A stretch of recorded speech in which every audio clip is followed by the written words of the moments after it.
Yeah. Ah, we have people. Hold on.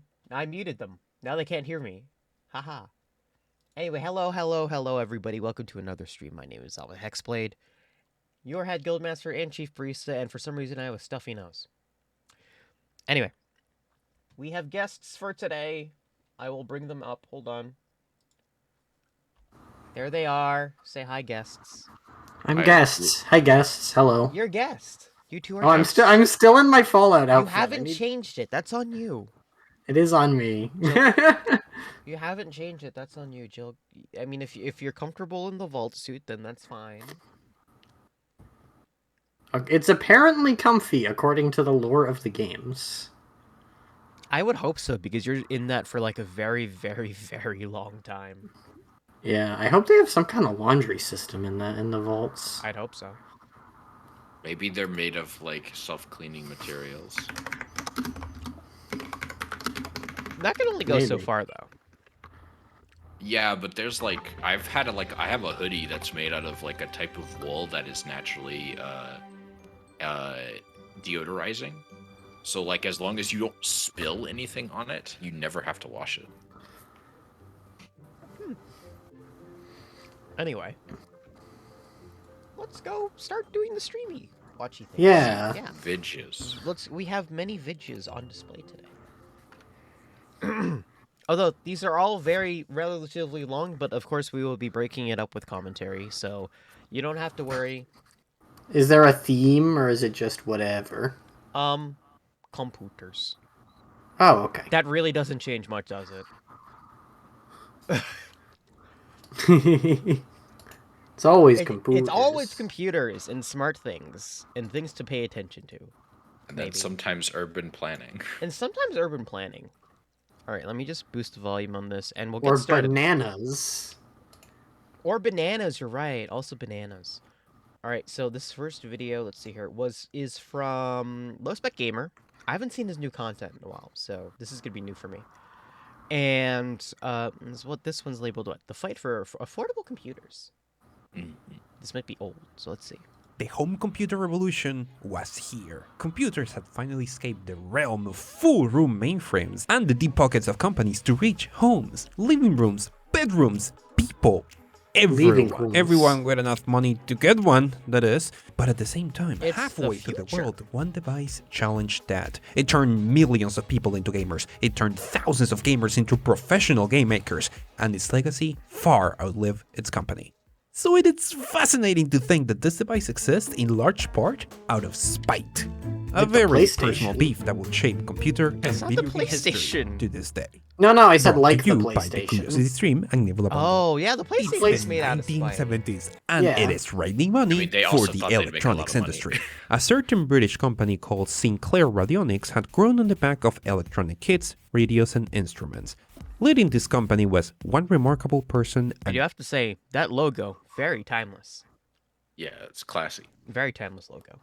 definitely the Very kind of guy angular. who will name a company after himself. Clyde Sinclair. A rare combination of great business sense and a great mind for electronics.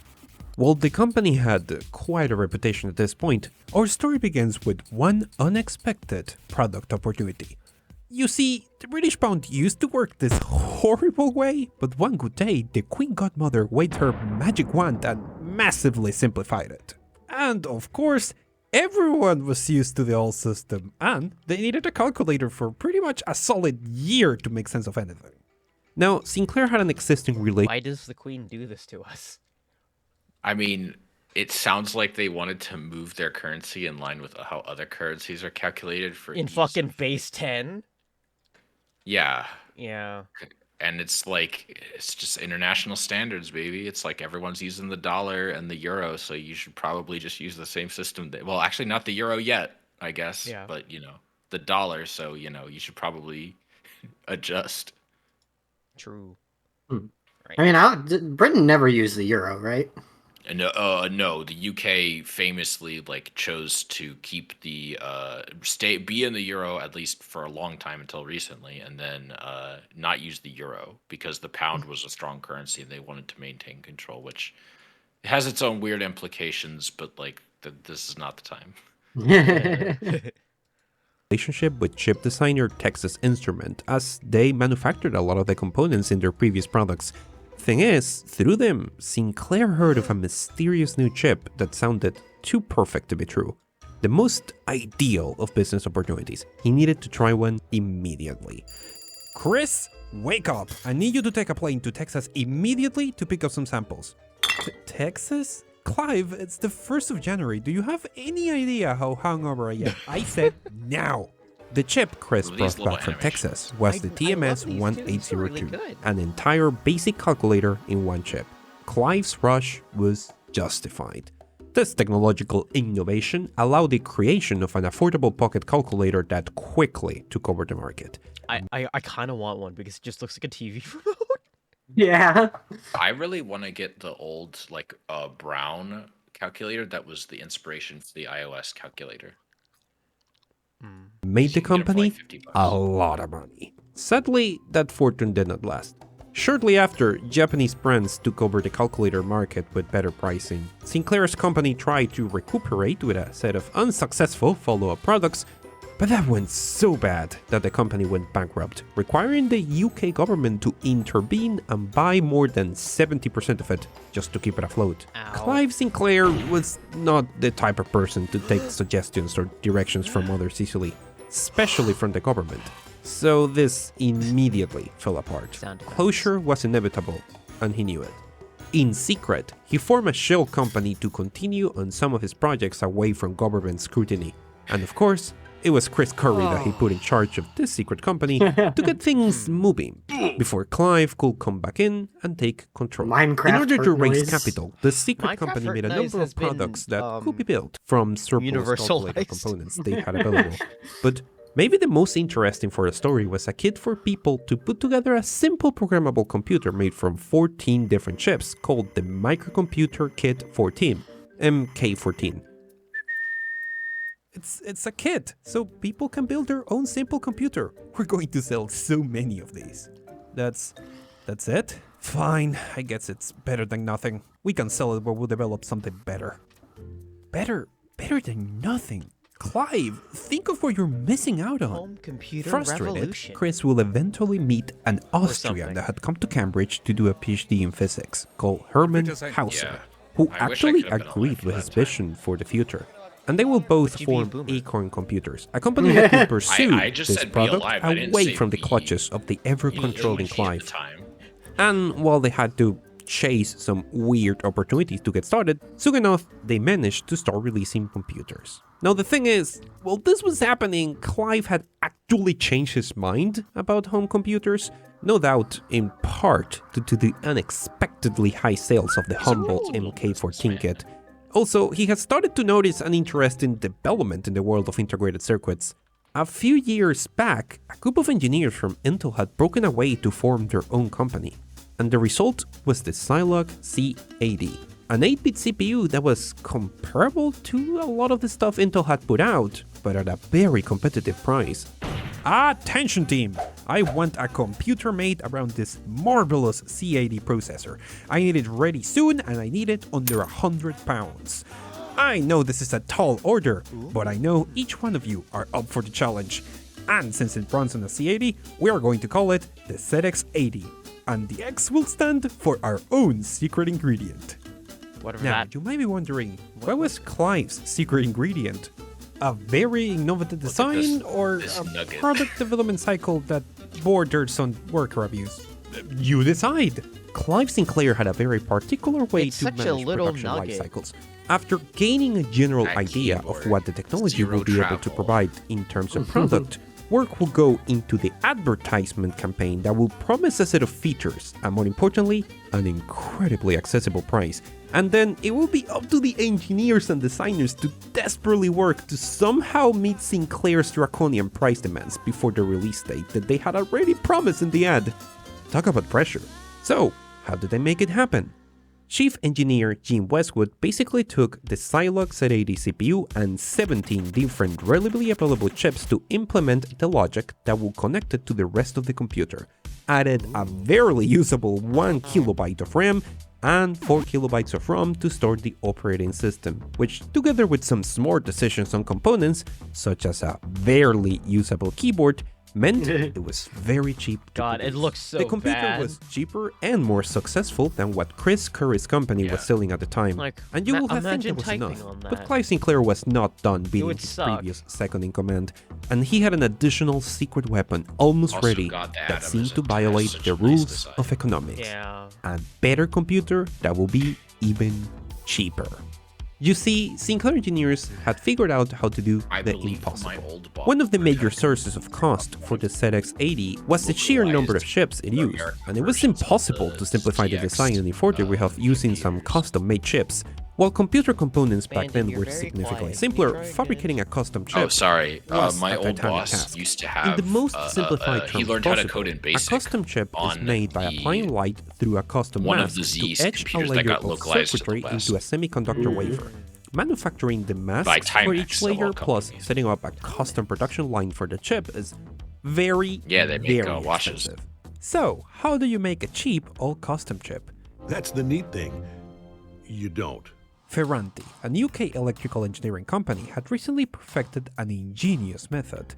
They will fabricate one type of chip made up of standard components like transistors and resistors that will be exactly the Hacky same way for to get every stuff client. cheaper. And then they will allow clients to design the mask for the connections between these components to make a semi-custom chip. And since that means that only the connection layer mask needed to be made, the whole That's jank as shit. So good.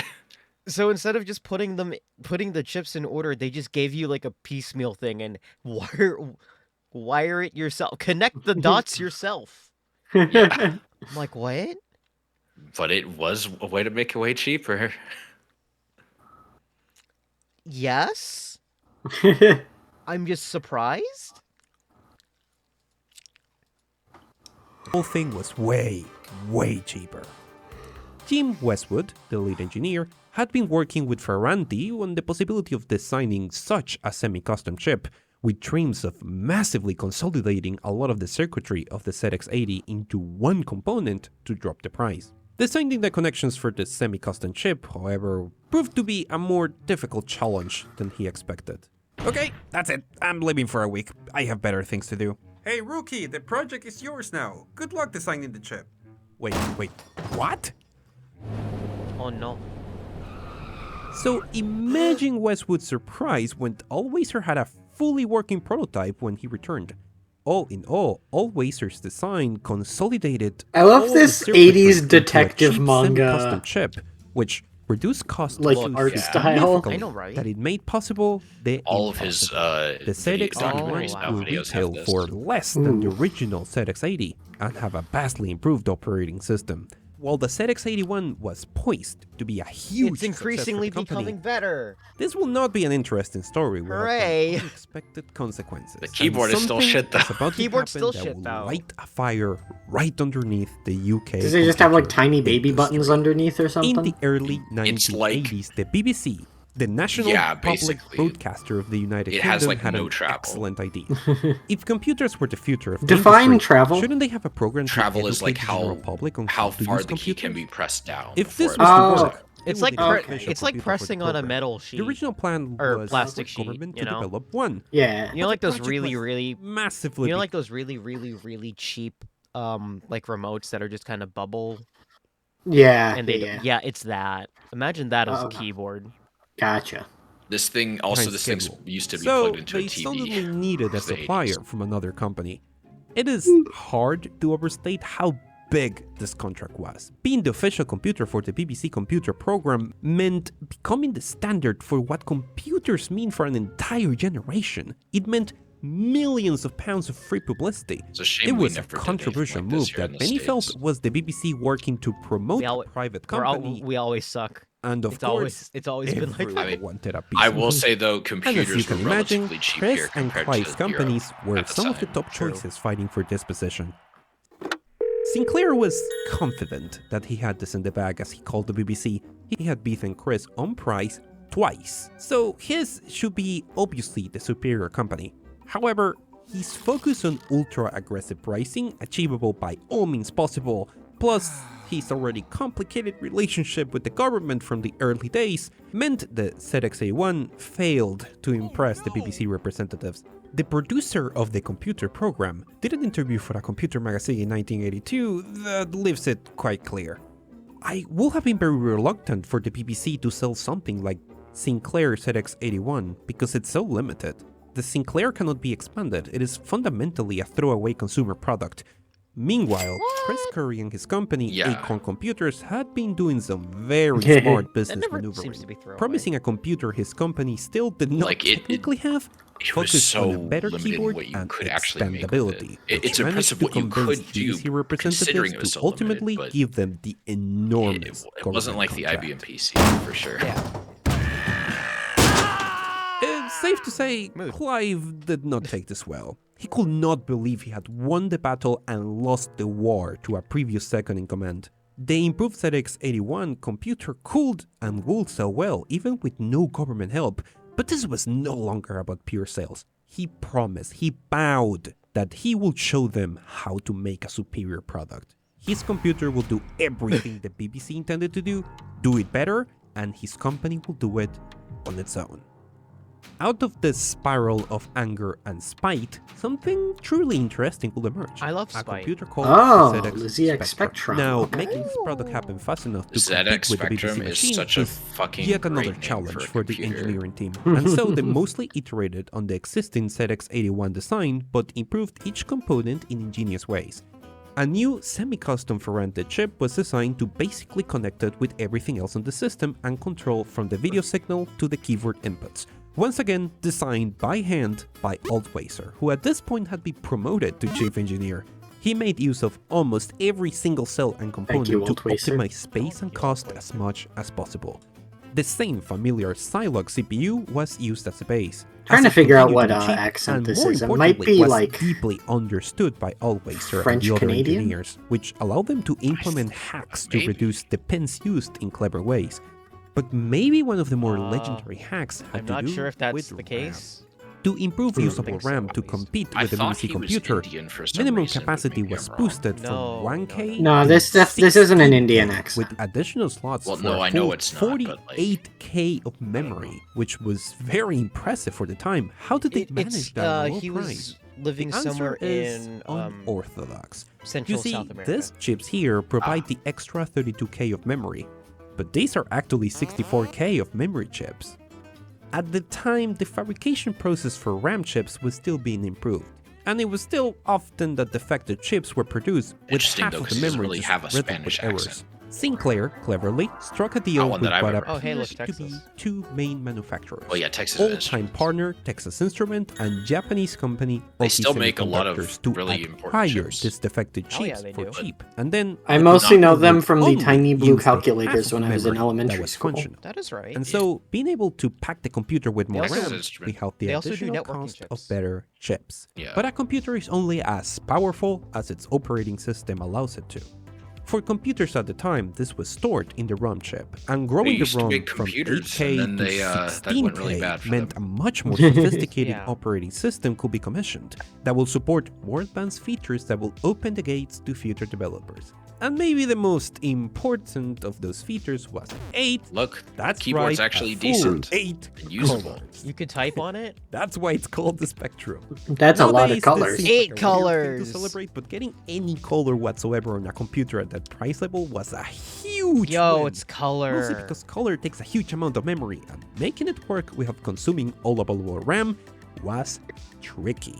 Allweiser and the external company developing the ROM hacked around the problem and came up with a system where every tile on screen would only be able to display two colors, background color and foreground color.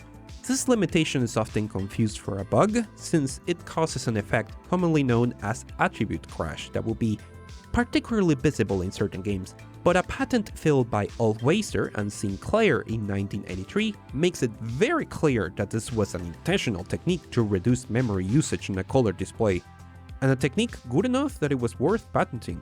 And hey, in true low-spec Oh. philosophy, it might not be as good as computers several times the price, but it gets the job done.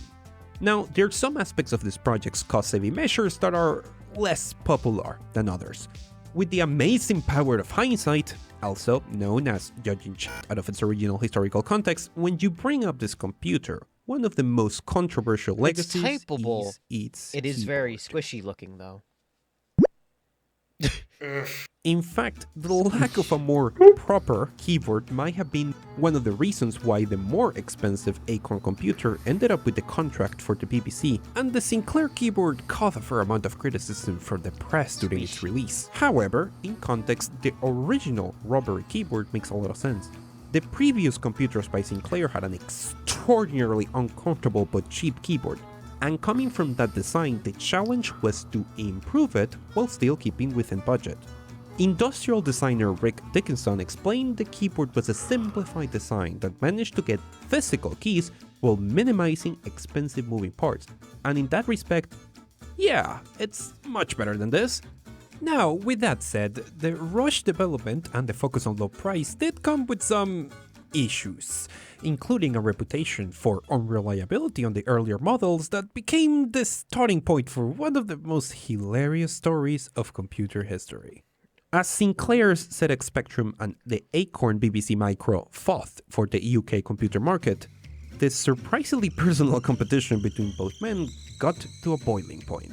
Chris Curry authorized an ad campaign that, in part, pointed out Sinclair's reportedly much higher product return rates, suggesting that the Spectrum was a faulty mess compared to the more reliable BBC Micro. This is still an advertising technique that still happens today, I'm pretty sure. Yeah, I think it occasionally does. I think Toyota did that. I think Toyota does that. Yeah, it's considered kind of a dick move to like deliberately like point out to do this type of stuff. It's a very aggressive form of advertising. Yeah, well, yeah. It's like almost saying this thing is shit. That's it. That's Yeah, which is normally advertising is, just about how you're positive better. about your company. Yeah. Or you'll do something kind of like Apple where you don't even mention your competition at all. You just vaguely do it. Yeah.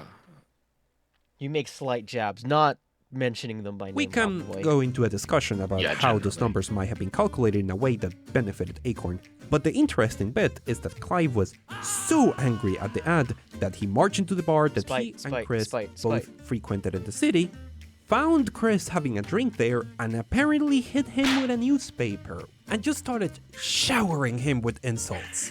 According to Chris Curry himself, he fled to a nearby pub, but Clive was hot in pursuit, and eventually he grabbed Chris from the back of the head, and at that point, he had had enough. Welcome, punch! And the best part of the story is that the pub both men frequented where the fight got started was called the Baron of the Beef. You have to make it sometimes. You can't make up shit like this. Just mwah. Well, Pioneer Computer CEOs punching each other in the face makes for good drama. But why did this matter? Did the Spectrum change anything? Yes. On one thing, Clive Sinclair was correct. The low price of this computer meant it sold a lot. The Spectrum arrived just at a time where people all over the world were teaching themselves how to program different applications. And that, of course, God, I wish that still happened today. Well, I mean, it still happens mean- today with fantasy Raspberry micro consoles. Pis. No. I was thinking like Pico. Oh, yeah, I guess the Pico. meant that there were a is lot of cool, people but- that wanted to make games. So let's say you wanted to make These a game days, for like, you can just Atari download a in the copy of early Unity and 80s. watch YouTube You need to tutorials. license everything through Atari, Oh, pay a well, ton no- of money, no, and like the buy hard- all the cartridges. the hard but low-level shit. If you wanted to make a game for the Spectrum, Yeah, but that's you pain don't in need the a ass. license. I And know, to but distribute it's it, very you only rewarding. need to store them in audio cassettes. You could literally think. copy and produce the games yourself and sell them via mail. This unprecedented accessibility Friendly on a reminder really that cheap in- computer outside of meant North that while America, Atari floppy and the drives American were game pretty market were expensive in the basically early 80s. collapsing at this point, Oh, really? on the other side of the world there was Yeah, a that's why. golden I mean, age of tapes were a games thing made here by too, small but they teams. weren't as. And many of those developers move on popular to define gaming in other ways, because it was and cheaper. many of them are still active in the industry. And interestingly enough, this was an industry that happened not because of Sinclair, but in many ways despite Sinclair. Through the lifetime of the Spectrum, there were constant discussions within the company as to why the entire machine had not just pivoted entirely to games given the huge market. Others believe games were a distraction from real computers or other technological progress. Clive Sinclair Donald himself Trump. seems to Knowing be in about that this in camp, retrospect, as the oh next product that no. was not a Spectrum So many revision companies was a have made computer that meant for the office thought and work, and like which will, always, for many it reasons, contribute always to a hurts them in downward the long spiral run. that will eventually Commodore kill did the same the thing Sinclair with the brand Amiga. It was a huge altogether. mistake. Another unexpected casualty was Ferranti, the company that created that very ingenious method for making semi-custom chips that made these devices possible. Given that level of innovation, I was surprised they're not a thing in the current tech industry. I had never heard of them until I started researching this video, so what happened? Well, it is a story that involves illegal arm deals to nations in Africa, a secret CIA operation, and one of the biggest corporate fraud cases in history. We're Oh, back. you didn't see that Back to coming. banana It is a videos, fascinating baby. tale, I so see. it is what I chose as the bonus reward video for this episode in. Oh. Wait, I can give you the Nebula is a TLDR if rising you streaming want. service. Okay, that- fine. Give us a TLDR of what happened. The TLDR is basically Sinclair was looking to get in with the US government to try and sell stuff to it, but they want to make that connection happen faster because they were running out of money. They ended up acquiring a North American company in Maryland, and it's kind of implied that the company was doing illegal black ops shit for the CIA that the Pentagon wasn't cool with. And when Sinclair bought this company and that came to light, it basically like resulted in the Pentagon not giving Sinclair a contract, and this company became a toxic asset, and like they ended up suing the former owners of the company that they acquired because of it. They considered it fraud, and it was. It's great. What? Huh. What? It's so good. I'm glad you zoomed in for this. I'm just like.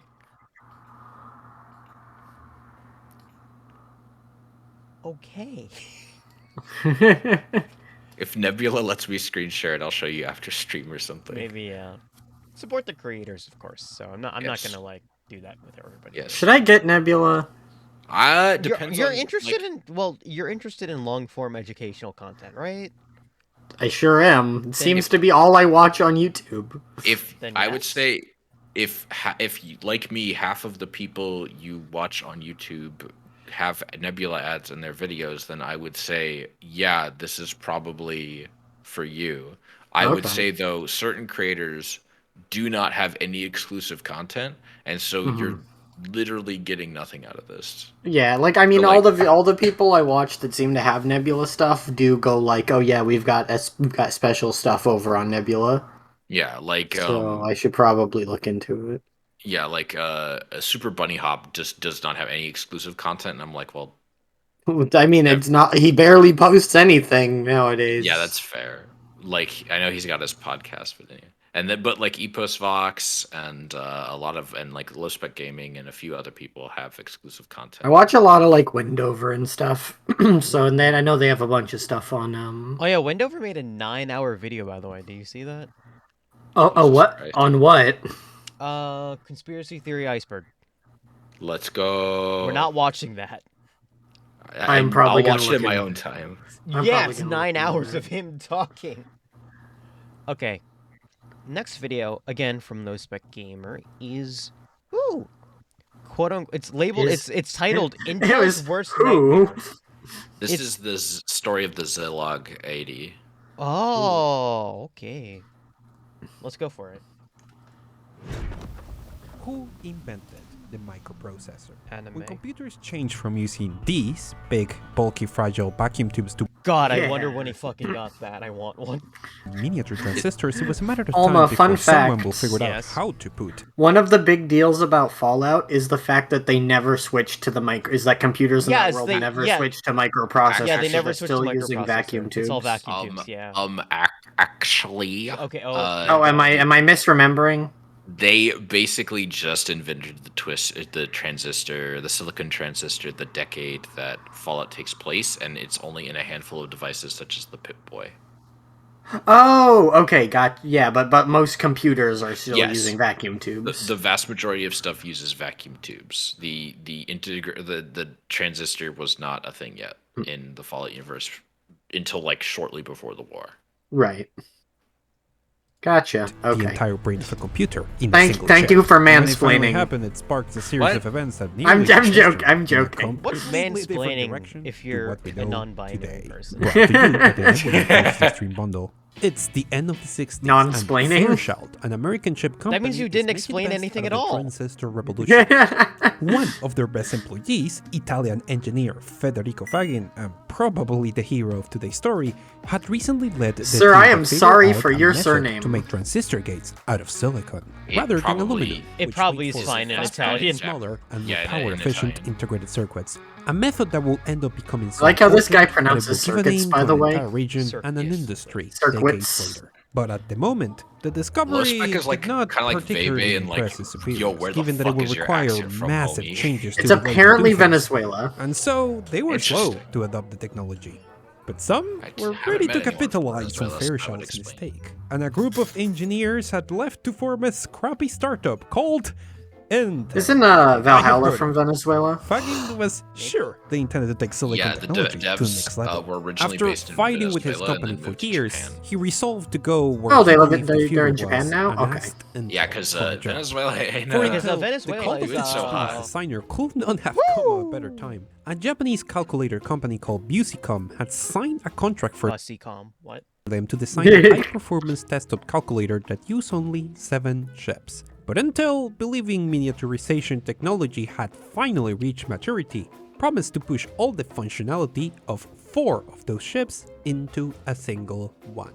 But promises are easy, and chip design is hard. And the first day Fagin arrives at Intel, he's handed the calculator project that is massively behind schedule, and with a representative from Busicom arriving from Japan the very next day.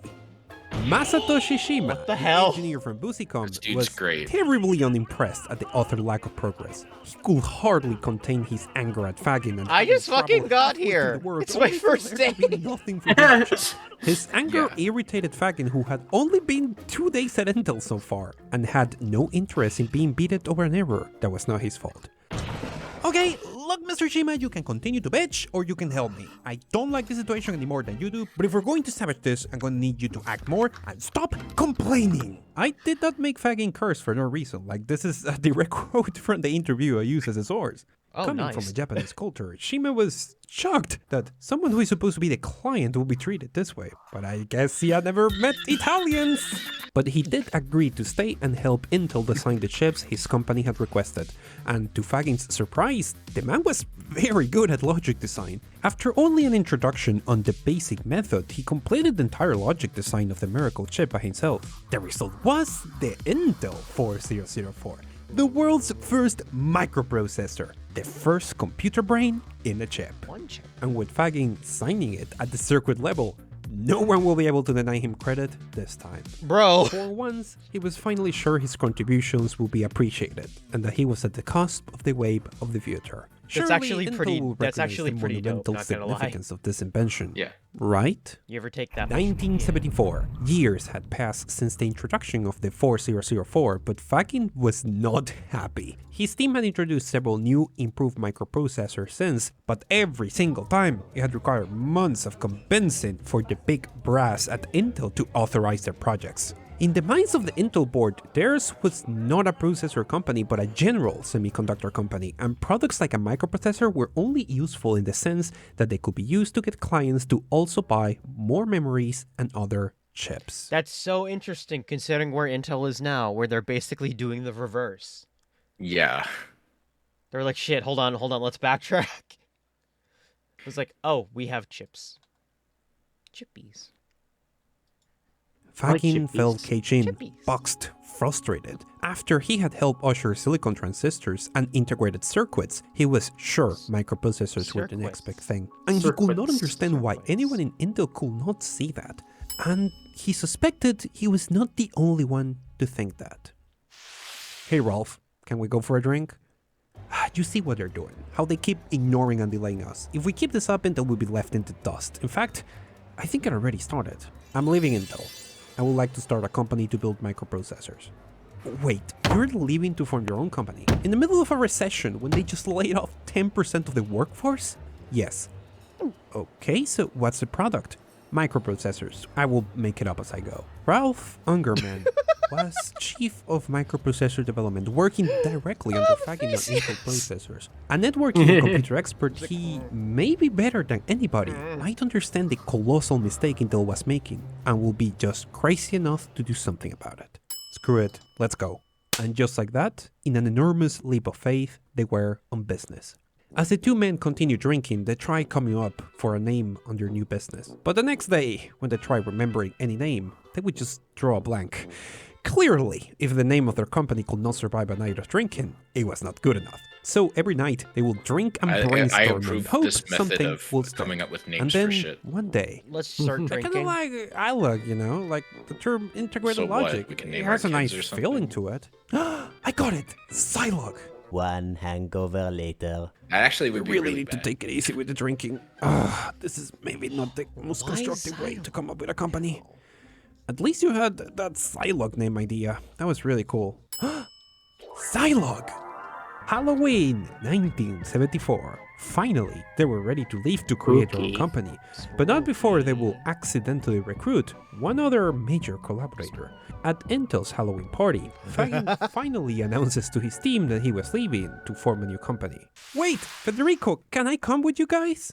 Shima, the same Japanese engineer Fagin had fought with on his second day of Intel. He had stayed at Intel to work after seeing the promise of microprocessors, and after having proven his skills, he would be the perfect missing piece for the new company. Once they had the money to actually pay him, that is, because if there's one thing that could ruin this dream, was a severe lack of capital. In order to fully understand a lot of the decisions Psylog took, you have to understand how bonkers an idea it was to go and form a new company at this time. In 1973, just a year before these three men left Intel, many countries in the world were experiencing a severe economic crisis, and among developed countries, the United States was having a particularly bad time. High levels of debt after a prolonged and costly war, and some controversial changes in the backing of the US currency were generating a shock that the stock market was seriously feeling. Combine this with an oil embargo that tripled the price of oil, then yeah, finding investment capital for the still small tech industry was not an easy feat. Side note, this oil embargo economic crisis is the very same that destroyed Nintendo's projects and silently pushed them towards video games in a previous video. Small world. But back in the US, the news that these legends had formed a new company caught the attention big of the economic only type of crises company make that will still have everybody do money shit during differently. an oil Wow, shortage. who would have thought? Exxon Enterprises, the oil company. Yep, that ExxonMobil. It was not clear at the time what Exxon will be so keen to invest in a Why? microprocessor company, but with the economic crisis being what it was, Psylog had no choice if it wanted a chance at the market. Exxon's investments Spoilers, was oil not enough to companies do fulfill really well when Psylog's the full price of oil desires. is high. For starters, it was not Gee, enough I money to wonder build a why. microprocessor factory, but it gave them a start, and it was now up to them to figure out how to design a microprocessor better than anything Intel could come up with in half the time and with a design general enough that others could fabricate it. Time was short, and the feeling that Intel could wise up to their mistakes and come up with a better microprocessor hung over their heads. The three men worked with no rest for months. Fagin, who was supposed to be the CEO, ended up working on layouts, Shima focused on logic design and circuit design, and Ungerman, among many other things, led the process of creating tools so clients could check their designs based on their microcontroller. While building the simulator, he discovered a critical bug with the microcontroller layout. Shima! We need to stop. There's a bug in the processor. Oh, no problem. We just have to add a contact in the circuit and it should work again. Did you just run the entire design in your head and fix it? Masatoshi Shima, microprocessor design Chad.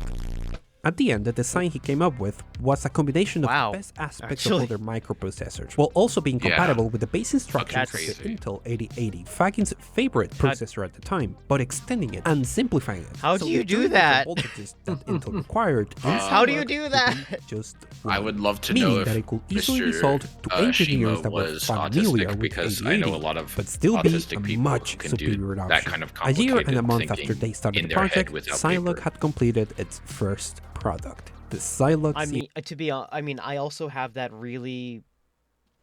that thing where like I need to understand a system in its entirety before I can figure out the problems.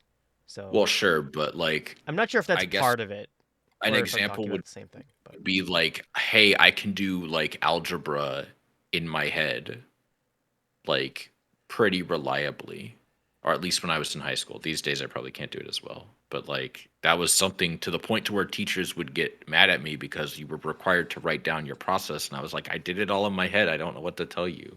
I can't write down what I can write down what I did, but like that's not. I would just if write the answer, and they're like, how do we know you didn't cheat? I'm like, just Yeah, it's just a brain thing. Anyway. love brain things. 80, the microprocessor that they wish they could have made on Intel. And finally, the first ad for the product was run, straight up comparing it with Intel processors at the time and showing that the small company was ready to fight fire with fire. But I love that it's they were called the going to Battle reach of any the market 80s. presence early. Their biggest enemy was not Intel, but Was it rather the several 80s? companies on the other side No, of the because world. Yo, 80 digital audio Surely, tape I the saw. biggest enemy was not Intel. Yo, shout out to defunct audio. Shout out to defunct formats. Let's go, digital audio tape. Yeah. But rather several companies on the other side of the world that had a nasty habit of killing young companies before they even started. But Psylocke had a secret plan. While in other videos I have talked a fair bit about the Japanese semiconductor revolution and how they will come to dominate entire segments of the industry, for companies in the United States, chipmakers in Japan had a reputation for cloning their best chips to make illicit copies using copyright tricks to escape legal action. Hell yeah. In fact, barely a few episodes ago, I made a whole video about how Screw Nintendo's first copyright, console though. might have been made out of one of these clones. Now, when Psylocke hits the market, one of their very first clients was NEC, Ah, it's one of NEC. those Japanese companies with such a reputation. And of course, they were all pretty sure that NEC was buying their products specifically to clone them. If NEC could clone the C80 and start selling it for cheaper, it might be game over for the young company. Thankfully, Psylocke had a plan. In a move that was uncommon at the time, Shima had hidden a series of traps in the design purely for the purpose of frustrating any attempts at cloning. To this day, no one outside the original team knows exactly where all the traps are, but efforts from people such as Sergei Skorobogatov from the University of Cambridge name. has uncovered at least 5 Skorobogatov. of these Skorobogatov. reported 9 traps. The fabrication method for this processor made it possible to add transistors that seemed to be part of the circuit, but were actually connected to ground in the main circuit. This was nearly impossible to notice for someone examining a finished chip, and their effects went from obvious to increasingly subtle. These traps worked, and both Psylocke between 9 months The and a idea year is, of like, time you in get the a market. And while they worse faced fierce or competition just from bigger lesser companies chip. such as Intel and Motorola, By the having simplicity those and go to cost of the ground chip for some made it a favorite fashion. for a lot Yeah. of commercial products, such as the ColecoVision console, the extremely And that successful way you early just Sinclair trick anyone trying to computers, clone your and system. it became the brain they'll for put it tons of in, arcade and they won't cabinets, realize that including they pretty left in much the trap. every Japanese hit during its golden era. Now, to be fair, Japanese companies and a couple of American companies would Interesting. eventually figure out all the traps and start selling clones, such as the NEC 78K or the Sharp LR35902, which was used to power a very familiar and very popular gaming handheld. Oh, I wonder. But I clones hope that took one their time, gets popular. and the in legit future. sales of the C80 were promising a bright future. But given this level of success, how does the computer market decades later belong in large parts to Intel? And Psylocke is a name only relegated to retrospectives. Did I'm any for new corporate competitors fuckery. arise and kill them? Did Intel Oh, miraculously catch corporate up? fuckery. Well, Yes. as it often happens, the worst enemies are the ones hidden in plain sight. Oh no.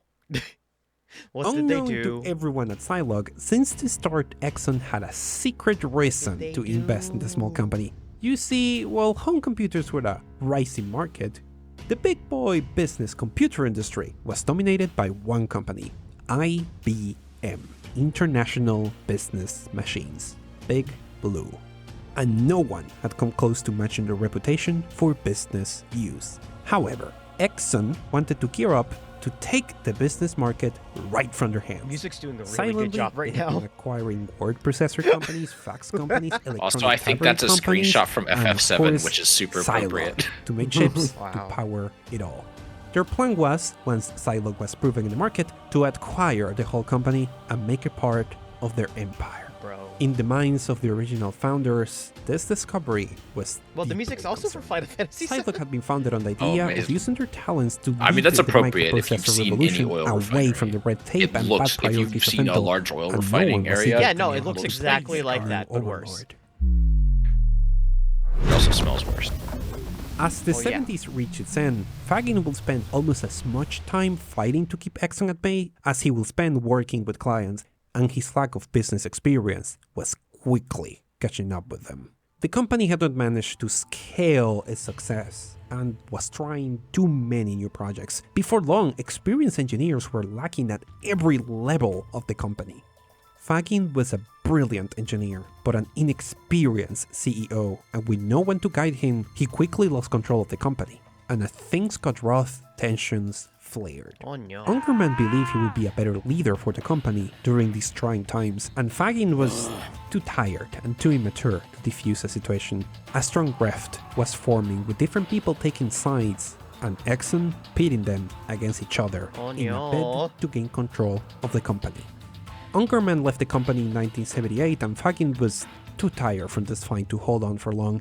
After a scary surgical intervention for a stress-induced perforated ulcer in 1976, he finally decided to step down and have Exxon buy the company in 1980. Oh, that sucks. Around this time, IBM, seeing the success of Like a lot. computers like the Commodore, Apple, Yeah. or Spectrum, finally intended to enter the home computer market with what they call the IBM Personal Computer, a project that needed a microprocessor. This would have been a great opportunity for Psylocke, but here's where being bought by Exxon completely screwed them. Because of the Exxon takeover, IBM was essentially prohibited from even considering any Psylocke technology. No. But who was ready to make good of this opportunity? But Intel. Even if they had what was arguably the inferior product, they were available to work with IBM with their new 16-bit 8086 processor. The IBM PC ecosystem will go on to be so extraordinarily successful that it will basically become the de facto format for all home computers. And Intel made so much Oh, money yeah, from that I- that it this finally is a realized their slight mistake and non-sequitur. slowly reformed. Yeah. But do y'all know what they used to call PCs before the IBM PC kind of took over and kind of redefined what people called them? Business machine. They called them microcomputers Why? because it has a microprocessor in it. Okay. Okay, I guess that I- does make sense Cause- cause- considering the big like room-sized computer. Oh, I have What- one. what- By the way, also I have one of these Pentium 2 things in my room. By the way, That's a Pentium. Isn't that a Pentium 3? I know I mentioned that the Pentium 2 also had this format. The What slotting card. what chip do you two run on?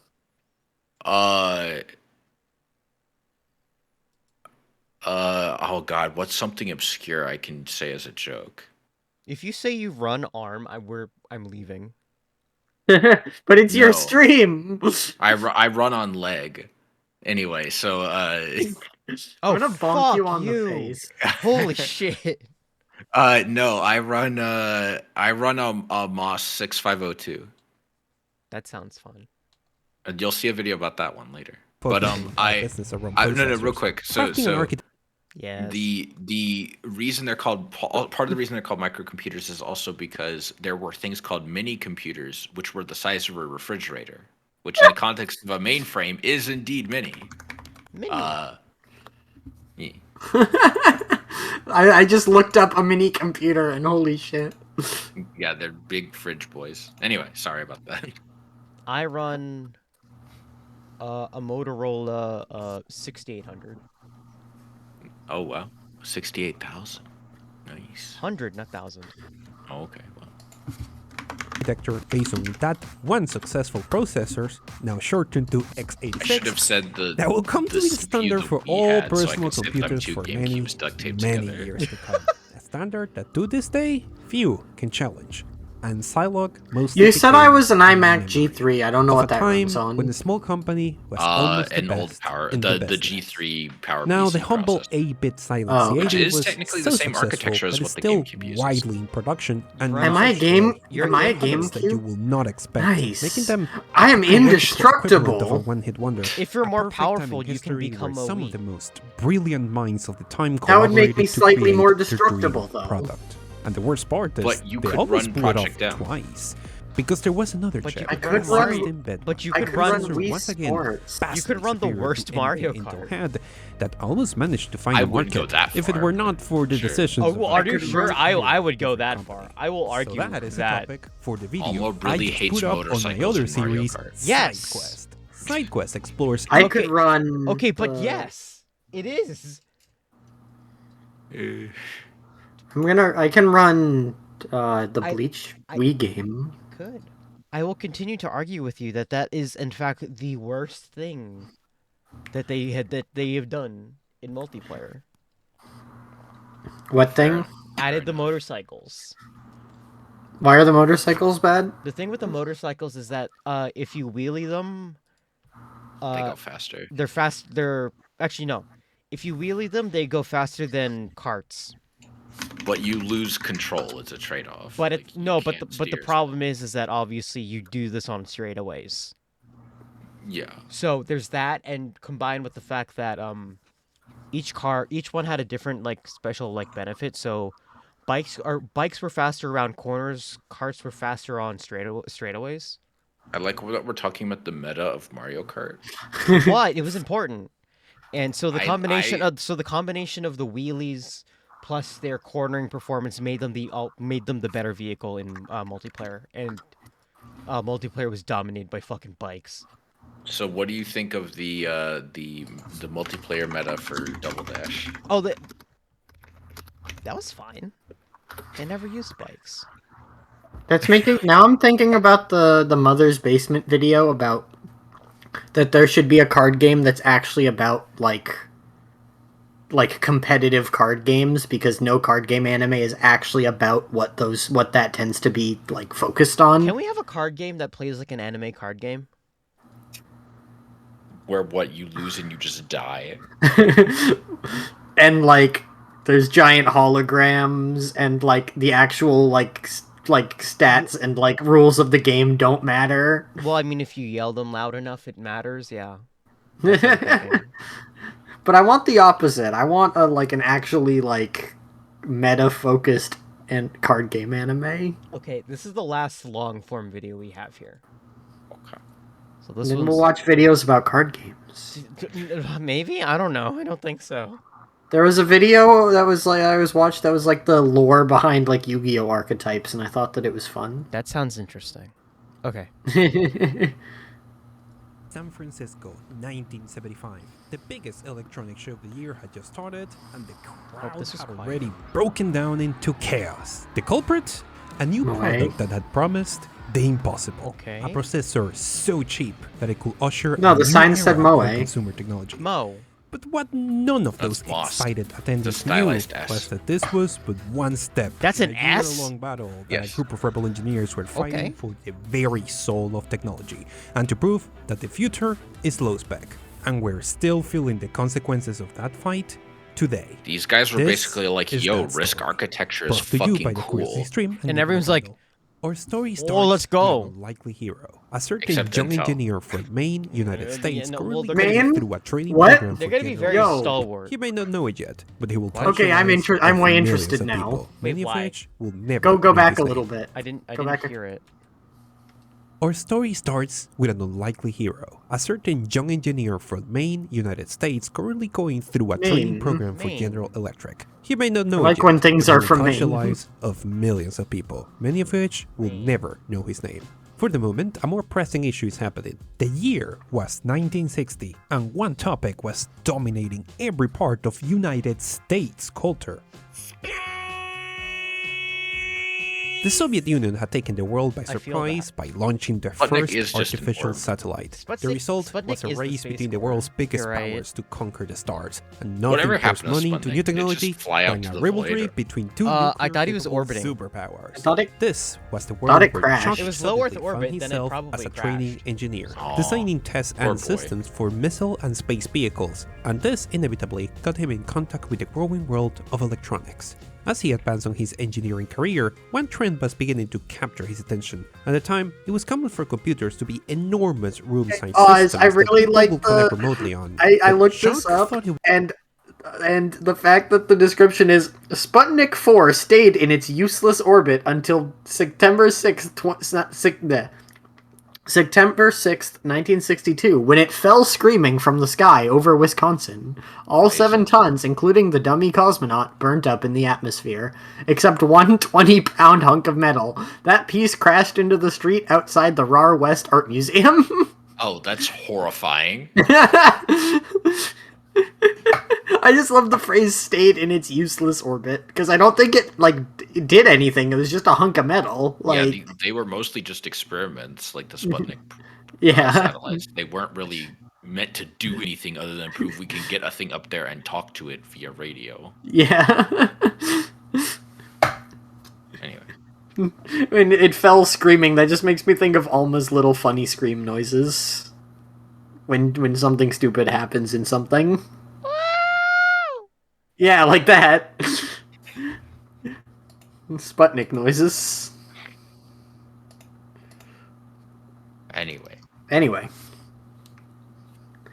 It was obvious that this model of centralized intelligence was flawed, and a more ideal case will be distribute local intelligence where every device was a computer of its own. Unfortunately, General Electric had decided to jump out of the computer business entirely, liquidating the entire section he worked on. Undeterred, he took the severance and decided to start his own company, but Chuck quickly ran into the inevitable technological wall. As much as electronics were progressing, it was still ridiculously complex to run the system he envisioned. The missing piece was some sort of central chip able to run programs, what we will call today a microprocessor. Without it, the idea will never work. There was no way he could develop something like that in his small company. And yet, this technology I'll felt be right back. like I'm the going to inevitable grab future. some water. But of course, he Water. was far from the first to realize Bucket of this, and a water. number of companies were chasing the same technology for the same reason, including Motorola. Motorola was one of the many companies Motorola. tremendously benefiting from the Cold War and the space race. It's one small step for man, one giant leap for mankind. This iconic line that you probably have heard before was sent from the moon using a Motorola transponder. Tom Bennett, a Motorola designer, had started a project to create exactly what many had dreamed, a single chip capable of running custom instructions. Knowing of Chuck's failure to create his dream product, Tom made him an offer. Come work with me at Motorola and help me develop the technology that we both dream of. The result was the Motorola 6800 microprocessor, which will not be the first microprocessor because in a completely different company, a completely different team chasing a very similar idea had put out the first microprocessor, the Intel 4004. The story of some of the people who work on that is pretty freaking crazy, and I already made a video about that, so I would just leave that in the corner. But this was still an entirely new category of product, and if Motorola could catch up, they could essentially own a part of the duopoly for an entire industry. But the problem with an entirely new class of product is that it can be a bit tricky to sell. Chuck Peddle was mortified to discover that the marketing team for Motorola could not figure out a strategy on how to convince their clients to buy a 6800. In fact, they could barely understand what the product was supposed to be themselves, and could rarely conceive use cases outside calculators. After NCR. many attempts to train the marketing department with absolutely I knew no you were gonna success, say something he about came that. to a resolution. Fine. I'll do it myself. For almost 6 months, Chuck's job was to accompany the marketing guys into different companies and explain what a microprocessor was and what it could be used for. And quickly he discovered why the marketing guys were having so much trouble. The 6800 was a $200 device, and every time he reached the matter of pricing, the engineers of every company will visibly lose all interest. So, as any good engineer does, Chuck worked on the problem. Okay guys, I get it. Tell me what you all need. We need something cheaper, man. The price you're asking for that is exorbitant. Look, I get it, but it's expensive to add functionality for all of these instructions on one chip. We have to make our money somewhere. We don't need all those fancy instructions. We will barely use all of that. And that was the light bulb moment he did not expect. At that moment, Chuck realized that they had this whole thing wrong. Motorola had been so focused on including functionality in one chip that what they had produced was a bloated, expensive mess. It was time to start from the bottom. Okay, everyone, forget about the 6800 for a minute, alright? What do you need? Company by company, Chuck started noticing a pattern. The instruction set the engineers actually needed for their products was always much smaller than he expected, and engineers were perfectly willing to use several simpler instructions to make a complex functionality rather than pay for a bloated processor. Determined, Chuck convinced some people on his team to start designing a new product. A microprocessor made to work on that reduced instruction set that will be extremely affordable. The first low-spec CPU, a microprocessor for every project. The product Motorola truly needed. All he needed was the approval of his superiors in Motorola. This was a slam dunk of a product, so he had no doubt this would be easy. But this will not be an interesting story if that wasn't the case. So the marketing team Chuck traveled with was not delighted at this forget the 6800 skit. Repeatedly, they alerted the superiors that Chuck had been using their marketing trips to shoot down the 6800 rather than sell it. Chuck pleaded his case for a cheaper product alternative to a shockingly uninteresting executive team. They had bigger problems to attend to. The year was 1974 and the entire country economy was in crisis. A series of unfortunate events started with an oil blockade, the cause of war, and changes to the US currency led to a shock that the semiconductor and entertainment industry was really feeling. A side note, yes, this is exactly the same economic crisis that I have mentioned for like 3 videos in a row. It was way more impactful than you will imagine. Anyway, Economy. Motorola executives were way too busy dealing with this Economy recession, in this and the last thing they economy? wanted was to make a cheaper processor with microscopic margins. Why in the world would people need a cheaper processor anyway? This was a product meant for cars, industry, or business machines. The answer from Motorola was clear. Chuck received a letter demanding he stop all work on his cheap processor and stop competing with the 6800. Fine, I quit. I'm going to do it myself. Again. With the company in disarray over changes during the crisis, Chuck was able to convince some of their best engineers to leave Motorola. Their objective was to find a company that could hire them to build their dream ultra-affordable processor. Most companies... I saw a thing. Hold on, give me a second. I need to check something. Oh, did something cool happen? reach out were afraid to anger Motorola by working directly with this renegade team, but eventually there was one group desperate enough to hear them, a company they would change forever. Back when the pocket calculator was the hottest electronic gadget in the world and companies like Texas Instruments were fabricating the chips that enabled those calculators, an entire micro industry of companies popped up that would buy those chips, design a calculator, and sell it. One of I those know, I'm companies not saying was what it Bosch is. I'm Technology. just saying Eventually, I love Texas Alma. Instruments realized they could cut I the love middleman, them. produce calculator themselves for cheaper, and destroy I'm- the entire mini You're industry. Jill. The few companies that survived this mini apocalypse did by finding other products to Jill. manufacture. Most technologies was barely hanging on from the calculator apocalypse by making products for other companies, such as Pong chip systems for Atari. Maybe it was this delicate position that made them, against all odds, accept this highly talented team of ex-Motorola engineers with their absolutely crazy plan of making a $25 processor. Heck, most provided some of their own critical engineer and layout design staff to finally get it done. Chuck team had one shot and they intended to use it. Pricing an integrated circuit in those days came down to a certain size on a certain fabrication process. They had a maximum dimension they needed to fit everything on. For this, they will pull from Chuck's conversations with engineers on what they actually needed, and will limit the device on implementing the most essential of instructions. Working from these constraints turned out to be a magic formula and a fantastic design discipline, and not only did the design team manage to get it done on time, but the prototype worked on the first try, and their creation was ready for the big leagues. The first set of the chip was called the 6501, a processor that fit into the exact same socket as the Motorola 6800. A device that will allow them to jump in and convince existing Motorola clients to switch to a cheaper I don't know why. More people need to use that effect of just getting someone smashed out of the arena. It's such a good idea. and a much improved variant with its own unique pinout, the MOS 6502, the microprocessor they wish they could have made in Motorola, the first low-spec processor. But the best product of the world will die in obscurity if no one knew it existed, and the team at MOS did not have the budget for some huge marketing campaign, but they had a plan. If people were going to find them, they needed to be strategic. They needed people to pay attention. They needed one big splash.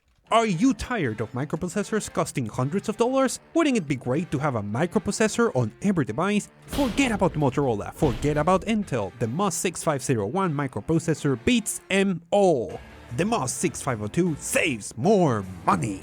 You can get a 6501 for $20. You can get a 6502 for $25. And this is only the beginning. Don't miss MOS at WestCon. Try either product at WestCon 25. So hard booth to 1010. read. Yep, these odds are real.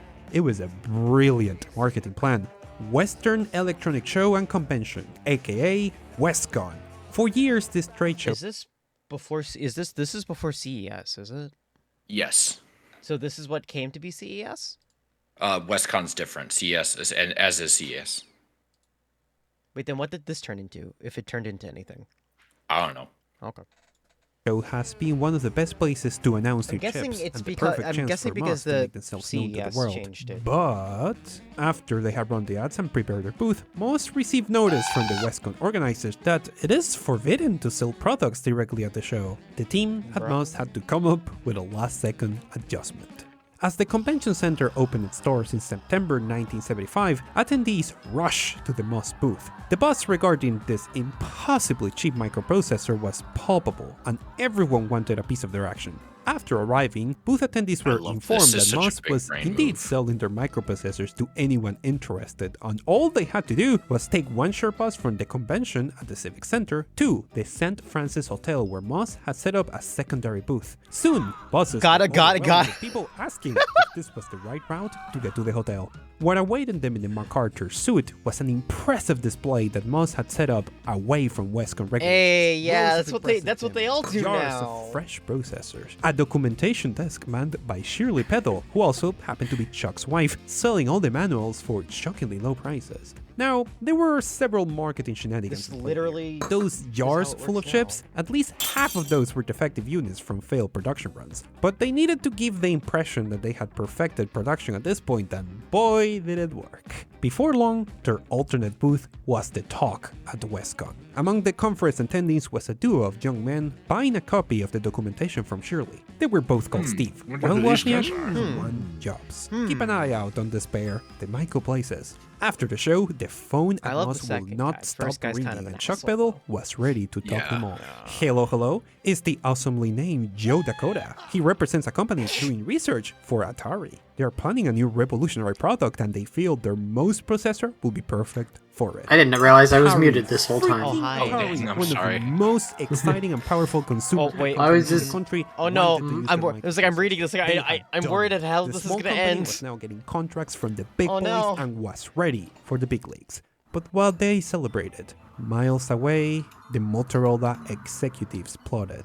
They had been ignoring this irritating group of rebels for too long, and now Sorry, I keep- they I were have to causing keep opening trouble. tabs, my It bad. was time they were thought Just a right-click lesson. the edge icon At the and hit time, open Atari new was window. known as a powerhouse for arcade and single game I don't do systems, that in my but they had habits. been secretly developing an exciting project, a console with games stored on ROM cartridges to take Atari into the home. Atari had been in negotiations with both Intel and Motorola to procure a microprocessor for the project and had been shocked to discover just how expensive their products were. There was no way they could make a mass market product with these prices. And then, at WestCon, MOS had introduced exactly what they needed. The public announcement by Atari that they had gone to MOS for the project felt like a bucket of icy water at Motorola. For them, MOS was nothing more than a gimmicky startup, and they could not conceive that a company of the size of Atari would abandon their negotiations for them. Literally the next day after Atari makes the announcement, Motorola sues MOS, claiming patent infringement and misappropriation of trade secrets. Hi, And emoji. actually does an additional lawsuit to each of the engineers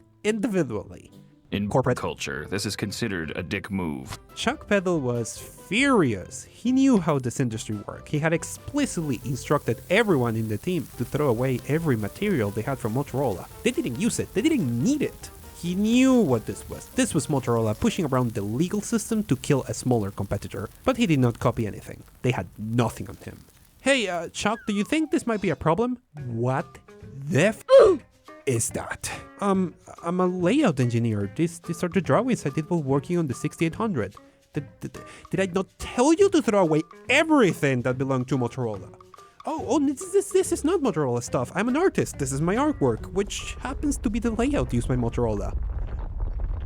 You dance, motherfucker! Over $1 million in lawyer fees. $300,000 And that's in in damages to 70s Motorola and and an money, order to baby. stop production of the That's 70s 6501 money? Oh that my used god, the that just Motorola nuked socket. him. It was 1976, No. and Moss was broken again and hanging by a thread. Luckily, part of Moss' strategy was to get Motorola to focus their rage on the 6501, leaving the 6502 with its unique socket still legally available for sale. That's a However, they were nearly out of money. They did have a big Atari contract on the way and the capacity to make the superior chip microprocessor. All they needed was just one final miracle. And right as the year was coming to a close, an unexpected savior would show up at dawn, with some conditions. One of the many calculator companies that had been nearly drawn to bankruptcy when Texas Instruments decided to undercut all of its clients was known simply as Commodore. Led by Polish immigrant called Jack Tramiel, when Texas Instruments started undercutting his company, he tried buying chips from their Japanese competitors and came back empty-handed. So he had learned a simple lesson from the Texas Instrument debacle. He who controls the silicon chips controls the universe. And with the creators of the hottest, cheapest microprocessor nearly bankrupt, there was a perfect opportunity for Commodore to score a big win.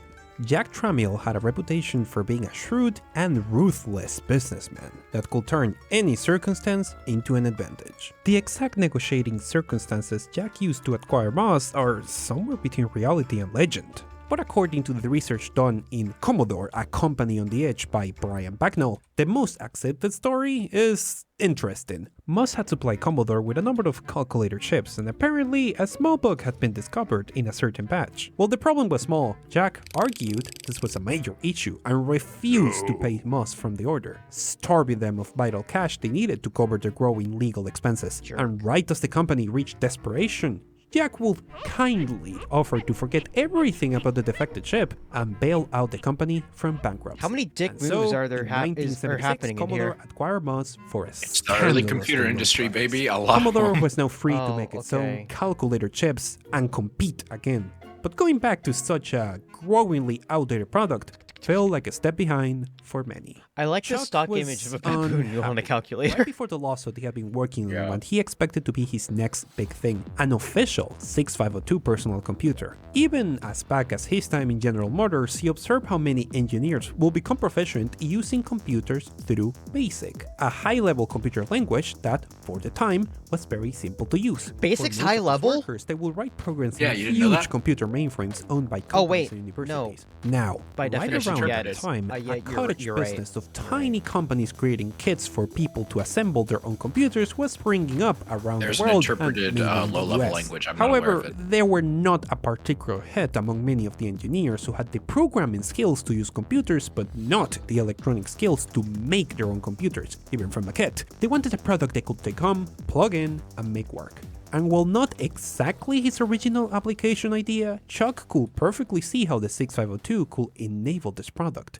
Sadly, with Moss now going to make calculator chips for Commodore, it seemed that Chuck once again had to leave a company to pursue his vision somewhere else. As Chuck packed his things and started saying his goodbyes in the lobby, he was intercepted by one of Commodore's employees.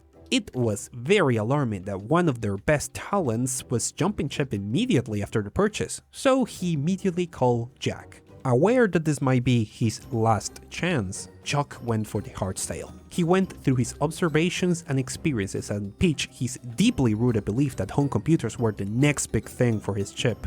A computer, huh? Say, Chuck, have you ever considered putting the energy towards calculators?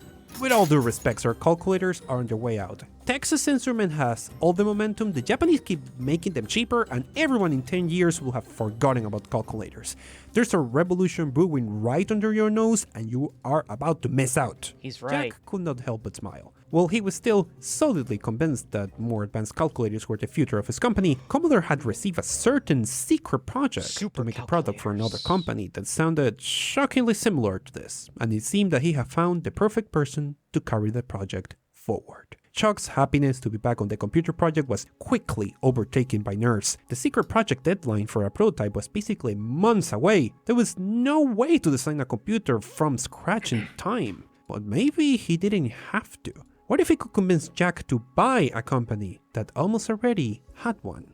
Of all the companies making kits to build your own computer, there was one running in a garage that had caught Chuck's attention. Led by the very young man in glasses, Chuck had noticed buying manuals during the original launch, and his company weirdly called Apple Computers. Chuck had already briefly met the team at Apple Computers in a Commodore short almost visit. bought Apple. I love this anime Wozniak and Jobs, honestly. It's so good. They're really cute.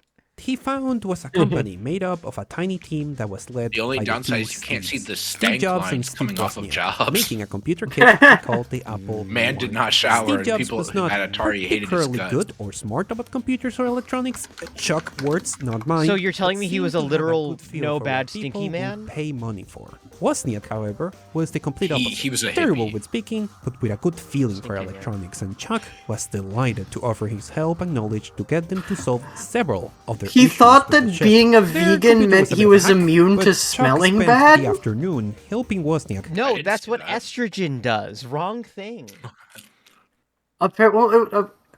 He believed that his commitment to vegan diets meant his body was flushed of mucus and that it meant he was free from body odor. This I mean, sounds. Okay.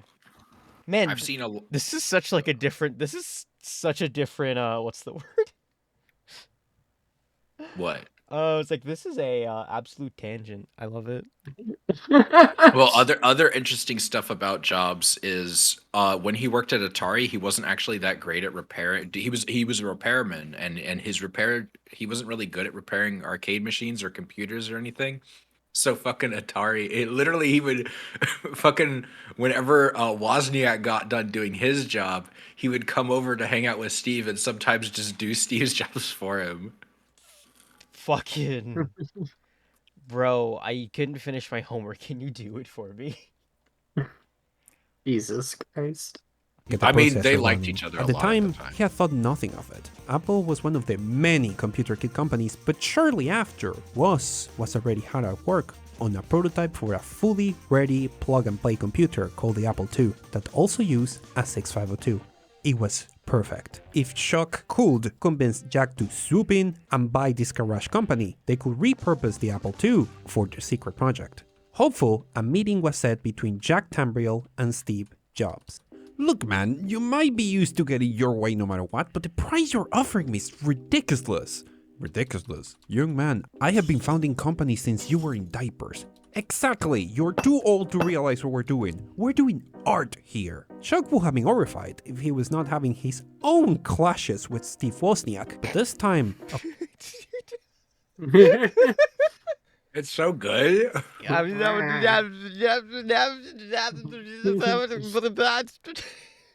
a technological nature. Basic? No, I don't want my computer to run BASIC. I wrote my own interpreter so people can write machine code. Look, if you want people to buy a computer, you can't give them anything that complex. And on they argued.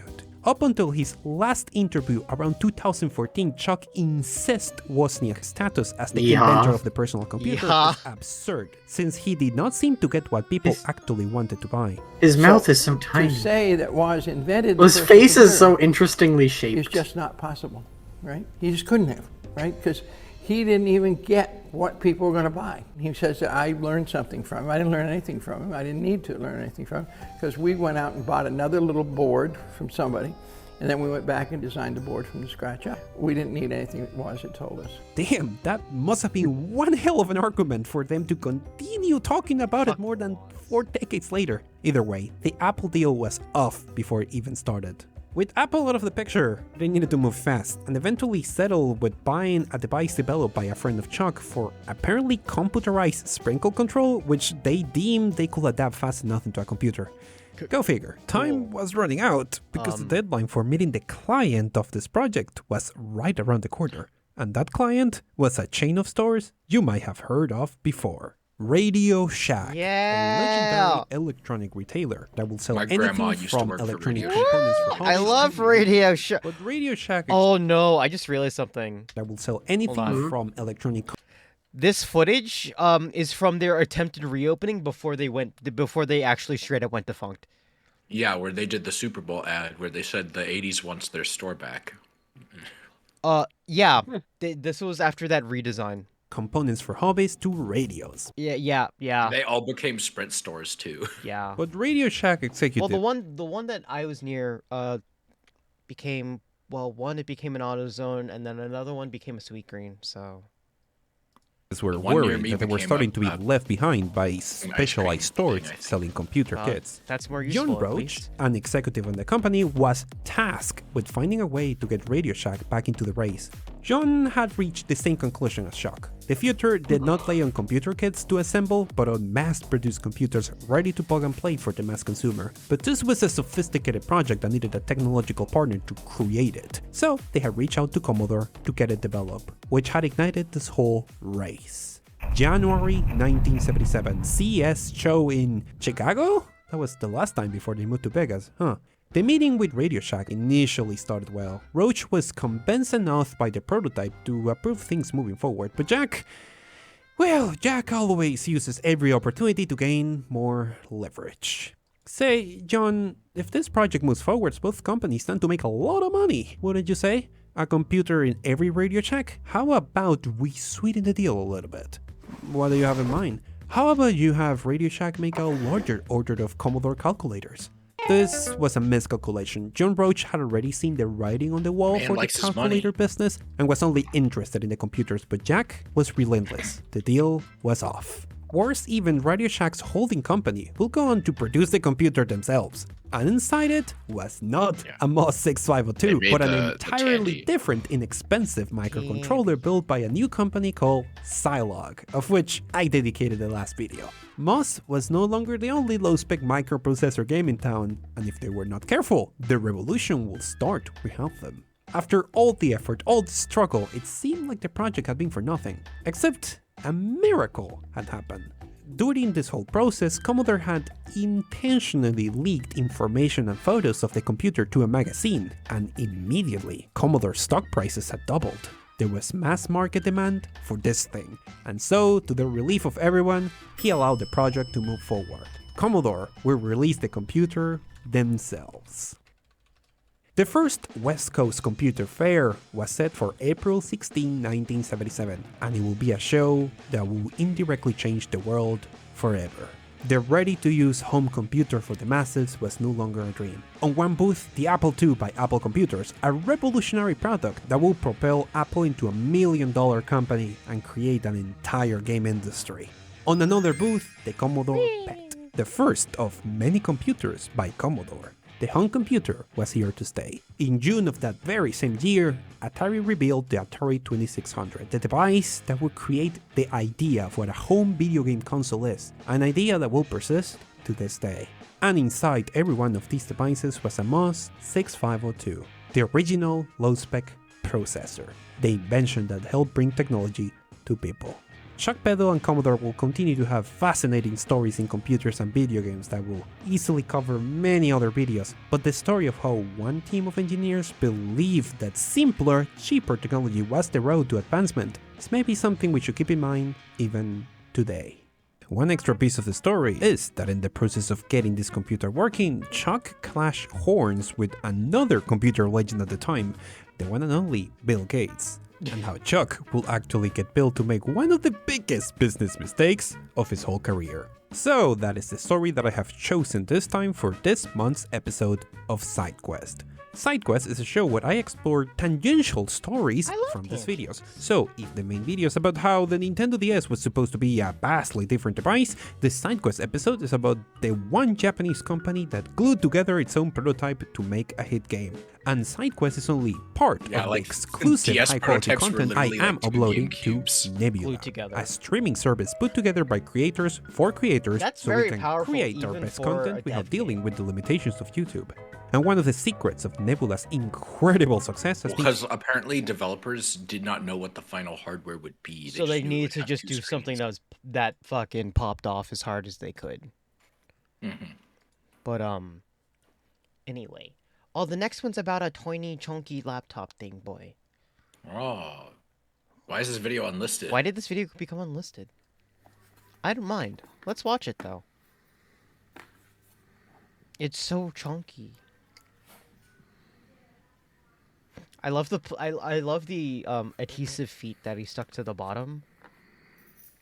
Yo. Oh, That's cool. that's cool. It would be even cooler if it was somehow automatic, like the IBM butterfly keyboard. You could do that with, well, I think the reason why it doesn't work is because that's Extremely mechanically complex. no. It requires power if he had it run on a servo. No. The IBM one wasn't a servo. You would open the laptop and the keyboard would lift out from the chassis and expand. I guess the reason why it isn't a thing is because those hinges are inert. Yeah. Like if it let's say if that like this bottom part here had like a spring-loaded latch, I think that would be also just as good. Mm-hmm. JST connector, Jesus, for power. But it looks so cool. I love this. Emmy, what do you think of the or Jill? What do Oh, you it has a touchscreen. It Jill, runs. what do you think? Jill, what do you think of the tiny computer? I think it's cool. It's a What are fun- those weird things in the middle of the keyboard? I think those might be just controllers for the keys. Oh yeah, those are those are controllers for the keys. Oh, okay. Like how it talks to the rest of the system. Yeah, it's so chunky. Wait, It's just got a they Raspberry also Pi. no, they also I think they stuffed like a whole power supply that no, wait, no, they didn't. My bad. Still, that was interesting. Neat. Ah, there we go. Here's another one. This one, speaking of dev kits. No more long form videos, says Alma. Plus up another long form. Shut up. Oh dear. This one's good though. It's from It is. Modern This is Vintage about Gamer. the PlayStation. In Net 1983, a large-scale recession was about to hit the video game industry. $3.2 billion of revenue was snuffed out to just $100 million by This thing's really cool if you haven't heard of 1985. it, Jill. The crash was attributed to oversaturation of consoles and poor games with little to no quality control. But this crash only really existed in North America.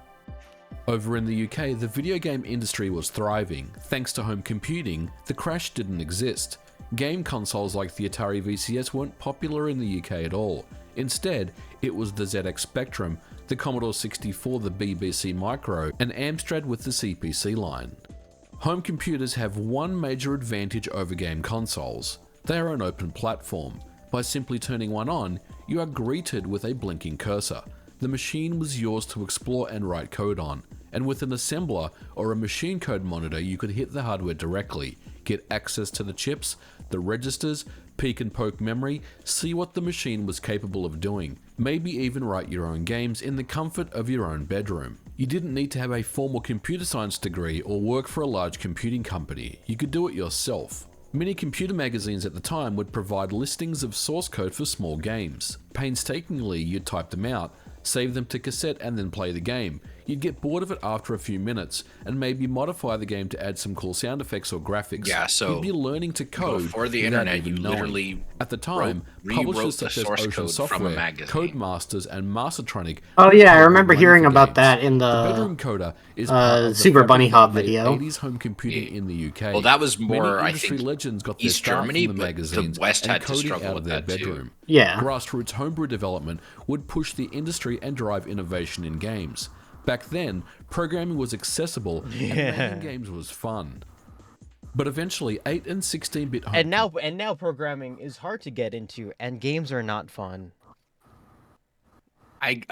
Okay, in some ways, yes, it is harder, but at the same time, it's like now you can just get a computers really had high phased quality out, and the engine for landscape free. shifted to game consoles. I know, I'm the being bedroom facetious, I'm coder being no funny, longer existed. okay? Companies like Nintendo and Sega had very strict publishing restrictions and meant that their game consoles It's were okay, a we closed love you. platform. The price of development kits also ran into tens of thousands of dollars.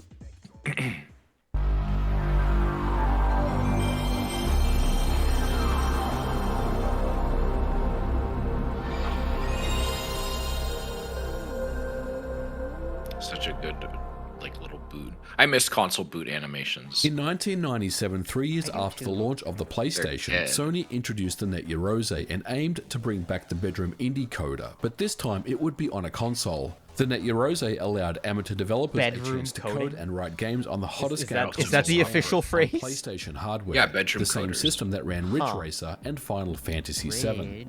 The word Yaroze means let's do it together, and the idea for a consumer-grade development kit came from the father of the PlayStation himself, Ken Kutaragi. The idea was to bring back the bedroom coder, the hobbyist, the two friends working out of their garage, and come up with something innovative and cool. In some ways, Sony's ties to indie development can be attributed to the home computing era in the UK. Popular games developer Psygnosis was one of the very first acquisitions by Sony. Known for Wipeout, Lemmings, Colony Wars, and the Formula 1 series, Psygnosis started out in 1986 making high-quality games for the Commodore Amiga.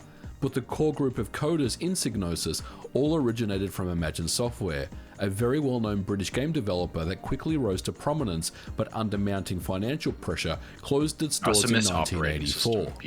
Although Kutaragi had approved the idea, getting it off the ground took some time, and it took the Japanese some convincing. Paul Holman, the current VP of R&D at Sony, And if was anything, in that's charge more of the like a Yaroze UK BIOS. division at the time, laid out I the mean, you know what I mean. foundation. Paul grew up in the UK Well, writing yeah, code on his BBC Micro in his was bedroom, so his disabled, vision and was they to bring this brought it- to a made it on 32-bit by console generation, and also a way to bring in fresh new talent into the industry. Sony's Net Yaroze kickstarted homebrew and indie games development on consoles, black PS1 long before the That original looks really Xbox was good. modded, and certainly So before clean. XNA appeared on the Xbox 360. The Net Yaroze was PS1, a I would gateway say, has to a a pretty new world, timeless and it was entirely personally. legal. The really interesting thing about the Net Yaroze was it wasn't PS1 something just that looks Sony had good. advertised as something that you could buy in It's a just retail good store. hardware design. It was something that was kind of talked about and advertised in magazines at the time, but it was something that was only available via mail order. In order to get a hold of a Net Yaroze and start writing code, you'd need to spend some cash. $750 US or £550 in the UK to be exact. But the Net Yaroze was not available in retail stores. Instead, you'd fill out some paperwork and send a check to Sony Computer Entertainment. From there, you would get a response in a couple of weeks, letting you know that your interest had been registered and your order was being processed and would be sent in the mail. The money spent would allow you to become Allie. a Net Yaroze Hey, member Allie. and access all Hi, the bits you Allie. needed to write your own games. How are When you? your package finally Wife. arrived Hello, and you wife. opened it up, you would find a many special Net wives. Yaroze PlayStation true. console, 2 controllers, an access key, a communications cable, and a power cord. There was also a development kit, 2 CDs, and manuals. The SDK uses GCC under DOS of all things. The communications cable was just a serial cable that interfaces with your PC and allows you to send code to the Net Yaroze to debug, test, and run your code. Ooh, Development on wow. Net Yaroze required you to be familiar with C. At the time, C++ wasn't an option. That's not that bad, honestly, right? Taking a closer look at the console, it looks That's actually exactly pretty like a fine. PlayStation 1, but Oh, in hell yeah, black, and it raid looks time. absolutely Raid. gorgeous. This was the big leagues now. If we take a look at the back of the unit, the only main difference between a retail I, too, PlayStation enjoy 1 consuming an is the entire serial can of connection bug port spray. for debugging. And internally, it almost looks exactly the same as a PlayStation 1 motherboard, albeit with some slight differences and modifications. The Net Yaroze also has different boot ROMs, lacks region lockout, and has a different encryption scheme. The access card is essentially a dongle and is placed into memory card port 1. Its usage is to boot programs that were loaded from the PC. If you don't have the access card, then you can't load games from your PC to the Net Yaroze. While many people bought their own NetEurose, the hardware made its way into schools and universities in the UK, teaching students about computer games technology and 3D graphics. Holman and Sony supported the move and even offered schools the hardware at discounted prices. In one of the most famous stories, the University of Abertay Dundee in Scotland had its computer games technology course designed by members of DMA Design, well known for Lemmings and GTA. Over in Japan, NetEurose courses were offered as well, and the hardware in that region also sold particularly well, with many developers making interesting and exciting games for the system. Least popular was in the US, but it certainly wasn't a failure. Sony was pushing the hardware in all 3 regions, with numbers reaching several thousands. But perhaps the culture of the 8-bit micro and Holman's influence and commitment in the region was what made the UK stand out. Another membership perk was access to an exclusive Usenet forum for collaboration. Developers would share games, tricks and tips and code with other developers including Sony. Going well, how are you? When I spoke to NetEurose developer Also, Ben Ali, James, how was who RAID authored on a 8 new NetEurose data games, he stated center? the following. The NetEurose Europe community was very small by today's standards, but enthusiastic and committed to the platform. We communicated via Usenet groups set up by SCEE, especially for NetEurose developers. Given the very limited options for distributing NetEurose games, your main source of feedback was from other developers in these groups. YouTuber. So $750 Basilos. or £550 in the UK gets you a PlayStation 1 development kit. Sorry, This you're is a piece of hardware that allows you so to comfy. write games Yeah. for the PlayStation 1 so in the comfy. comfort of your own home with your personal computer that you had at the time. And via a simple serial cable link-up method, you're able to push code to the NetEurose, debug your code, and write your game. So what's the catch? What is the major difference between the NetEurose development kit and a PlayStation 1 traditional development kit that costs thousands of dollars more? The NetEurose the hardware famous- was the a very dev kit, no famous question, VTuber but it that came played with some Basilos, limitations wow. over traditional PS1 dev kits at the time. It's the famous VTuber For example, Pudi. it was missing libraries that would allow you to access the There he is. CD-ROM drive. There was only a very He- simple amount of he debugging loves options computers. using GDB, and no does. access to Sony's main development support. Only the NetEurose Usenet groups, as we mentioned Jill, before. These what groups is were your also opinion of restricted by region. But perhaps the biggest and Squidge. most widely known limitation was the RAM restriction. I want to hold. Also, and I'm go. pretty Rose quiet. comes with 2 megabytes of Yeah, RAM, I the know I same am. as a Hold on. retail PlayStation 1.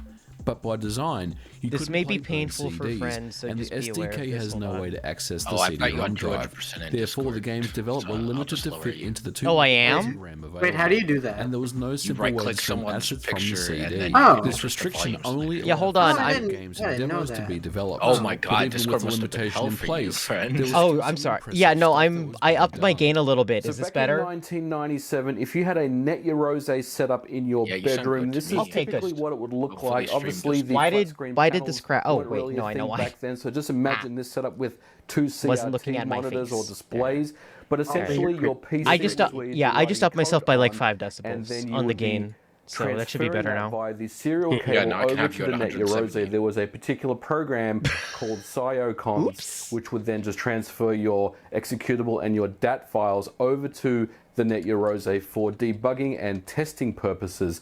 Now, as you I can love that see, Modern Vintage Gamer it just was a has old fairly computers to rudimentary do stuff setup. like It was this. traditionally typical of development this thing called the environments back in those NetEurose? days. Like- Things were done like the with serial Japanese cables phrase? and parallel Yes, it cables. is.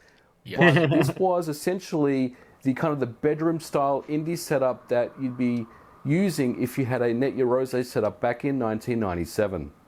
Setting up the hardware to develop code on is pretty simple. Connect the serial cable into the back of the PlayStation and the other end into the PC. Plug in the access card into memory port 1. This allows you to load and play games from the PC to the PS1. Install the SDK onto your PC, and then on the NetEurose use the boot disk that comes with the SDK. This screen is waiting for the PC to push a game to it. From here, if you did everything correctly, you can now compile code on your PC using the SDK. This is a very simple Hello World program. When we use the make command, we can build the executable and then use the communications program to send it over the wire to the 9600 NetEurose. BPS. But perhaps Bud, the biggest limitation fast. of the NetEurose It's is the that there is no future. player software Also, design. shout out to In other words, GCC, if you I wanted to guess. play someone else's NetEurose game, You would need the Shout out to entire GCC, NetYero my development favorite setup C, complete C++ with PC to do so. compiler. There was no easy way just to build I a think you can do CD more than that and too, run right? it. I'm pretty sure it can do Yeah. more than that. Software It can that compile in NetYero 64 itself. games. But in late 1987, I know what as a way you're to I promote the I know service, what you guys are NetYero talking It's okay, demos Jill, I started love you. appearing on I official love you UK too. PlayStation magazine. To do a Each very month, there simplified would be some new explanation. games, and because they were so small, it A was easy. compiler Are you takes the seriously source explaining the code. compiler? Sorry, okay, fine. No, I'm just like, are you seriously trying to explain this? It's not that hard to give a high level overview. Basically, Try your best. a compiler takes the source code and it turns it into machine code that the computer can actually understand. And that is important so you can make like a program file that can actually be run. So like on Windows, that's an exe or an MSI. Right? Yeah, that's fine. Easier to Jill, fit did 3 to you 6 get games that? on a I disc guess each so. month. Finally, there was a way for Like- everyone to play the games without requiring a NetYero, a development kit, and a PC.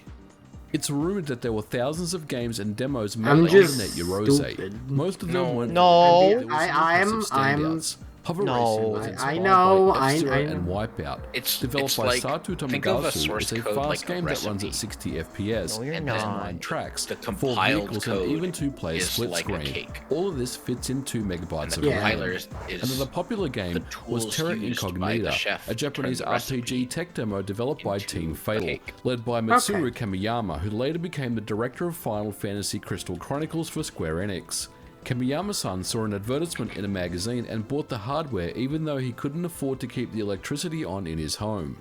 Over in the UK, Okay. thousands of veteran coders and indie developers were working on their creations. For me, the best games include Total wanna make Soccer. video games. This is Oh, that essentially looks a really very fun, simple game actually. of sensible soccer Yeah, or this kick looks off cool. on the Amiga. The game was developed. It looks by Chris well. The Chadwick, animations and are the really gameplay, fun. the graphics, and the Although I know options that they're all were that was square, put you know, in. blocks. Chris went on to run his own development Block studio, Boys. First Touch. They're all very Games. Block Boys, but that Total looks Soccer very is a great fun. Showcase of what the NetYero is capable Surprisingly of. One very smooth. popular It is game very was smooth, Glitter yeah. Boy. This one is a mix Oh, of my Alien eyes. Syndrome, Gauntlet, and Zombies Ate My Neighbors. Oh, my eyes. Oh. Shoot the aliens and rescue the kids is the name of the game. It's an impressive arcade shooter developed by Chris Chadwick. The game That's went pretty on good to win for, the 1998 you Game know, Developer UK competition. no, and Chris you know, pocketed a no cool $10,000 professional for experience. his That's trouble. fun. Psychon by Ben James is an obvious clone of Alien Breed on the Amiga, but it's a fantastic shooter in its own right and definitely one of the better NetYero games out there. Ben's story goes all the It way looks back good. to Hero Graphics are a little bit Net too Heroes much. Red CPC, writing I do basic love how it programs. it's Ben wanted to break into misreading games. Keeps NetYero reading, yeah, every time. NetYero. Getting hold of a Yeah. NetYero would be the best way to Miss- do so. Net- Ben went NetYero on to develop A, 8 games for NetYero NetYero, with 4 of them being featured on the official PlayStation Mag demo discs. Time Slip is another one PlayStation of my favorites. Magnum It's a O platform discs. game where you must jump and shoot at enemies. Slug? To reach the end of the level, you must Ow, collect no. a certain amount of Slug? coins. What? But what makes the game so interesting is slug. the time warp mechanic. For each passing minute in the game, Where? your previous movements It's a are slug. replayed. This mechanic allows you to Oh, open doors and I see. switches. Well, that's a that you snail. normally Snail, wouldn't be snail, able not to. slug. This game Both are very allows you appreciative. to I progress appreciate through both the of them. level. The game is not great graphically, but it's damn addictive and one of the better The way the NetYero text games. comes in is The game was so- developed by David It's Johnson, so who demo started coding scene. on a BBC Micro. in Yeah. his They early just wanted to be years. very David fancy. developed several games for Stop. NetYero Oh, my and eye. later went on to Demo develop some score. well-known Xbox Oh, Live that arcade hurt. games. Over in the USA, It things keeps were a hurting to little look less at when that popular. happens. There was no official Yeah. PlayStation magazine, but there was the PlayStation Underground CD, which sometimes would contain videos and NetYero games. A 3D graphic artist named John Byank reached out to me to let me know about a game that he made called Light Cycle Arena with 2 of his friends when they were in college in the late 90s. just Tron. John, his This is- roommate, yeah, and this is programmer just the Kevin Tron Davis, one. who owned a NetYero. When did he make this, all worked though? on the game together. The programmer really wanted That's to extra challenge Tron. himself with the AI of the enemy bikes. Once the game was completed, they sent the game to Sony looks for really cool, approval. though. Sony really Oh, wait, liked the isn't this game and actually a- wanted to yeah, add it this to the is- next isn't this a real PlayStation Sony game? Underground CD. I forgot about this. Sony asked for quite a few changes to be added to the game. Don't call it something that Tron. The team wasn't keen on doing. Please so don't the call it game never Tron. Made it. The developer was kind enough to share the game for me in this episode, and to his knowledge, the game has never been shown anywhere else before. Oh. With that, I'll leave a link to download it in the description below. But if we're talking about success stories, It the looks biggest fun, one though. undoubtedly must be Devil's Dice. This game began as You a mean dice? Rose Sick. project, but Sony Computer Entertainment picked up the game and developer Shift went on to release a full retail version for the PlayStation 1 worldwide.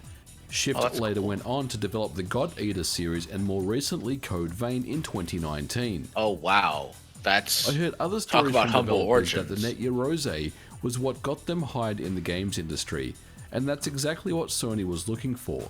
Sony knew that these people were out there, and the Netgear Rose connected them with each other. It forced developers to think outside the box, to optimize code and come up with a cool demo, to learn about the hardware and how to get the best out of it. It prepared them for the industry, and what was an important first step into a bigger world. That's if you landed so a impressive demo now. on a magazine disc, you would bring that disc as part of your job Not sure how I interview. feel about the weird pickle head. Today, man, the though. Netgear Rose service has long been a Ooh. sunset, but its legacy lives on. Many games that started on the hardware Wow, now that's are available really on good. iOS, Windows, and Android. Sony has never been afraid to experiment with their hardware and open it up to the hobbyist bedroom coder. The Netgear Rose was the first, but a very important step to reach these people. This continued with the PlayStation 2 and 3, and even on the PlayStation Vita, which we will cover in a future episode. Now, before I go, I want to give thanks to some of the Netgear Rose developers that reached out to me and let me know their stories and gave some good insight as to how things were done back in the late 90s. First of all, John Byank, who was gracious enough to share the Tron game with me, something that he believes has never been shown before. And I'll have a link to that game Sounds like in the a- description below, as well as Ben fashion James thing. from Fashion the thing UK, or who perfume? Sounds let like me a know about Vlog his Brothers experiences A with little the bit, Netgear Rose. yeah. I'll have a link to his channel as well in the description below. There were some other developers that reached out that preferred to remain nameless, and that's totally fine, but I want to thank everyone that reached out to me in the Twitter DMs or email that let me know about their Netgear Rose story. It was so cool and fascinating to go back and revisit and tell the story of this consumer grade development kit that people literally in their bedrooms or in their garages, in their homes, were writing games for the Sony PlayStation in the hopes that they would get picked up by Sony or land themselves a job in the video game industry, or even just tinkering around and messing around and getting familiar with 3D graphics and getting familiar with APIs. It's definitely a cool story to tell and one that I hope you guys really enjoyed. Well guys, that will do it for this video. I hope you enjoyed. Oh, that was really good. That's cool. I mean, I like. I mean, stuff like this, I mean, is nowadays basically transitioned into just working in engines, right? Yeah, like because like you can't really develop for console. I guess you can for the Xbox, but that's about it. Yeah, You it's like can't really make games for consoles without a dev kit. right, and now the dev kits are pretty pricey and stuff, and then it kind of stinks.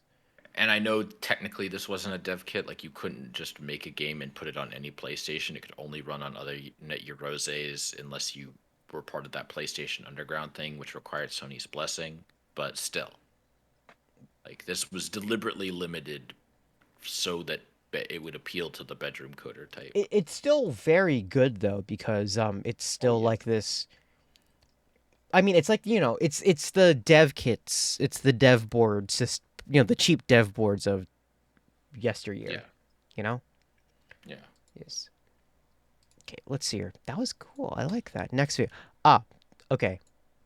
Let's see here. Let's see what other things here. A solenoid motor. Do you guys want to see a shitty boat? Sure. I'd like boats. It's a really shitty boat. It's very funny. To me, internally. I don't know if it's funny for anybody else, but it was funny for me. Anyway. Thanks to Simply Safe for So, sponsoring this video. This is a solenoid engine.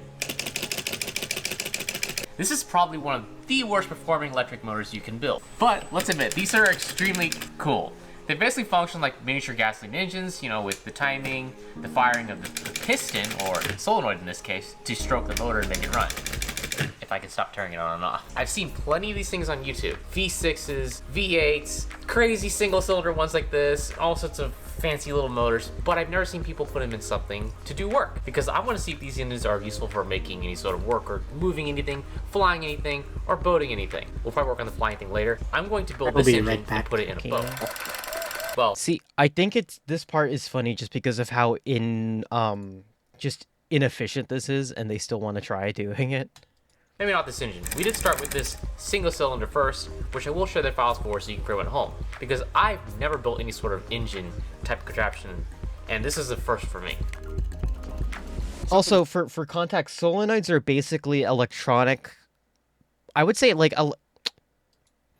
Brandon, how would you describe a solenoid? Like an electronic piston? Oh, I don't know shit about this type of stuff. Sorry, this is outside of my wheel. Oh, solenoid? Okay, so a solenoid. A solenoid is very functionally like an electronic piston. So you give current to it, the magnetic coils push it out in one direction. So instead of being pneumatic or hydraulic, It's an electronic piston, yeah. how's that work? Like with magnets? Yes, with magnets. Okay, there we go. So it's turned on. So you turn it on. The coils in this push this piston out for the amount of time that the current's given to it, and then when the switch is off, it goes back. Yeah. They're very fast, but obviously they're not efficient. They're not efficient, and they don't have the pushing power as like regular actual pistons because there's no real force behind it other than just the magnetic force. The single solenoid engine, I kind of just made this as easy as possible. It's definitely not the most efficient, it's not the best, but I designed it to be mainly 3D printed with very, very few parts you'll need to purchase. Mainly if you decide to make this, you'll need some M3 screws, a skateboard bearing, and obviously the solenoid, which you can buy on eBay or Amazon. Pistons also make fun noises. So it runs and shakes, but it's not very powerful. The reason why is because this only works during the inner stroke, I guess you can call it that. I don't really know the terminology of my gas motors, and this is definitely not a gas motor. This cam clicks on the switch, which energizes the solenoid, which these coils here, it's basically an electromagnet, and then it pulls this piston or plunger, but it only does that during the inner stroke, so you only get like half of what you can technically be doing. The way we get around this is by simply adding more cylinders, which is why we're going to be building an i4. I'm still in the process of building this i4, so we're gonna finish this thing.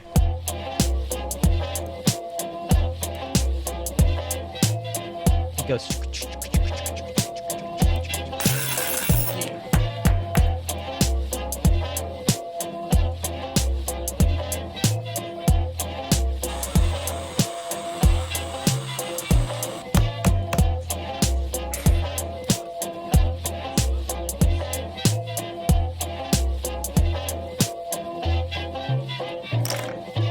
Oh, because of how solenoids also are very fast.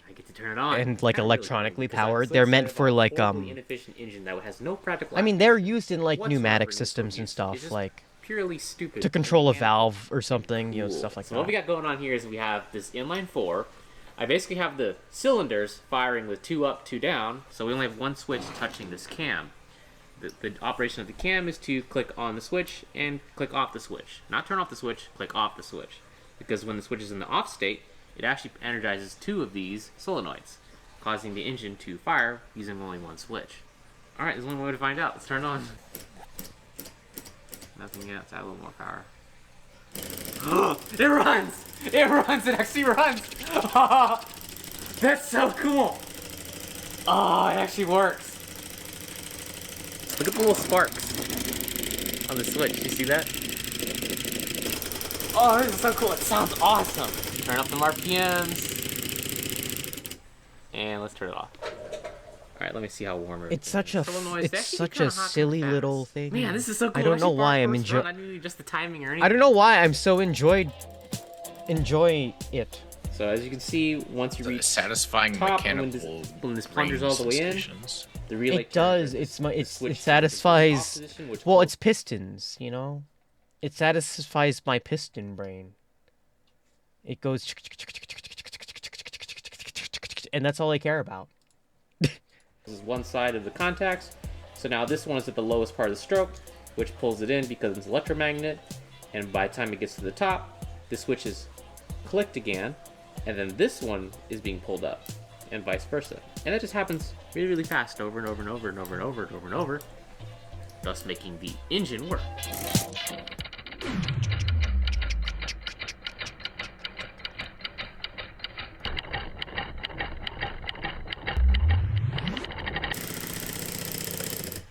Oh, it has like no torque. Yeah, It'll that's probably- like the problem with this'll make a this, little boat, is though, like that a it little doesn't have any, speedboat. Which are we building next? you know.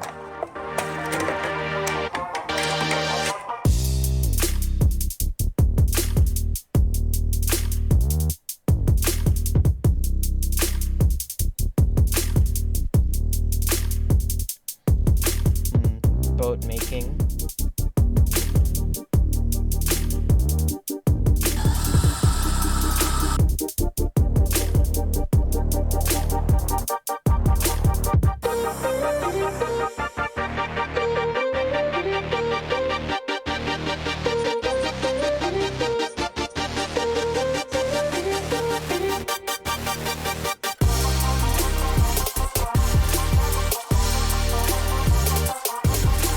Alright, check it out.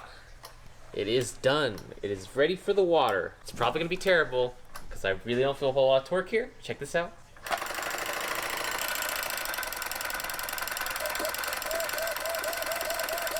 It sounds so cool though. Alright, let's go get to the lake. So it's another beautiful day out here and Doing the bare amount of work. rainy Ohio. Or it's doing so little like actual So we're gonna test the boat today. I what's hate the this. word? It's cold. It's wet. It's awful. This is Ohio.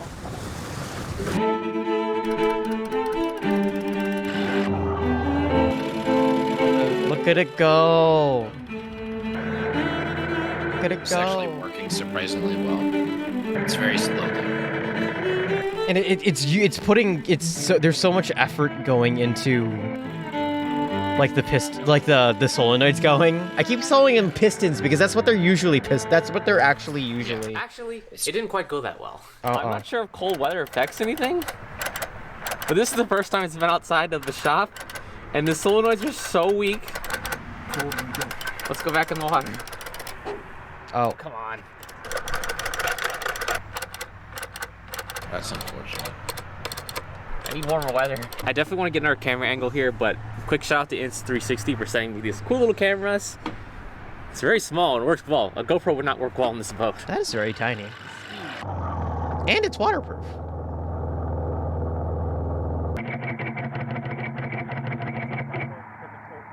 Change of plans. The other battery wasn't working, so now I just have gives two up. cells. So we have 22.2 volts going straight to these 12-volt solenoids. Oh, it runs way faster. Oh, I plugged it into the RC thing and killed it. So we're definitely not RC now. What I accidentally did was plug this 22.2 volt thing into this electronic speedo controller, which is only rated for 11.1 volts. So I just fried it. Today's not a good day. So the boat doesn't work that well in cold weather. Not looking so hot for the solenoids, although they are technically very hot if you touch them. So I basically made this elaborate testing rig inside my workshop because it's climate controlled and it's much warmer here because this boat is like my hands in the cold. It doesn't function very well or at all. My joints stop working at this old age of 30.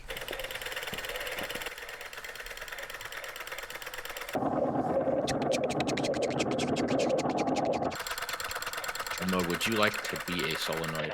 No. Oh. I'm like, they're cool. They're cool. So we set this thing up in the shop, and of course it ran much better because it's I just climate controlled in here. Listen. Feet, My mechanical engineering is just so cool to look at. You know? Yeah. Like I just see it move, and I'm like, ooh. Many moving things at once make a cool result. 32 seconds, which is that's what my brain's filled with. Now, I did put it on the 22.2 volt battery that I jerry-rigged and made at the pond because I wanted to see how actually fast it went. And that crossed the course in 13 seconds, which netted me a speed of 0.944 miles per hour. 13 seconds! Almost one. It probably would actually be one if we didn't count the acceleration time. Almost 1 mile an hour. 1 mile per hour! Effort. With the solenoid engine. This is awful. So this engine, definitely not efficient, not very strong, and most importantly, it's not very reliable or safe. Well, you know what is safe? Simply safe. Okay, I'm ignoring the sponsor part. I love that now with the action thing, you can tell when the ad's over. Yeah.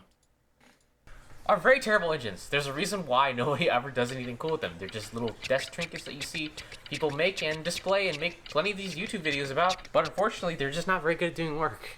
I have ultimate aspirations of making a flying solenoid airplane, which is going to be a serious challenge, but that's a problem. Oh, that for future sounds me really in another hard. Video. Yeah, that's it. You just go ahead and leave.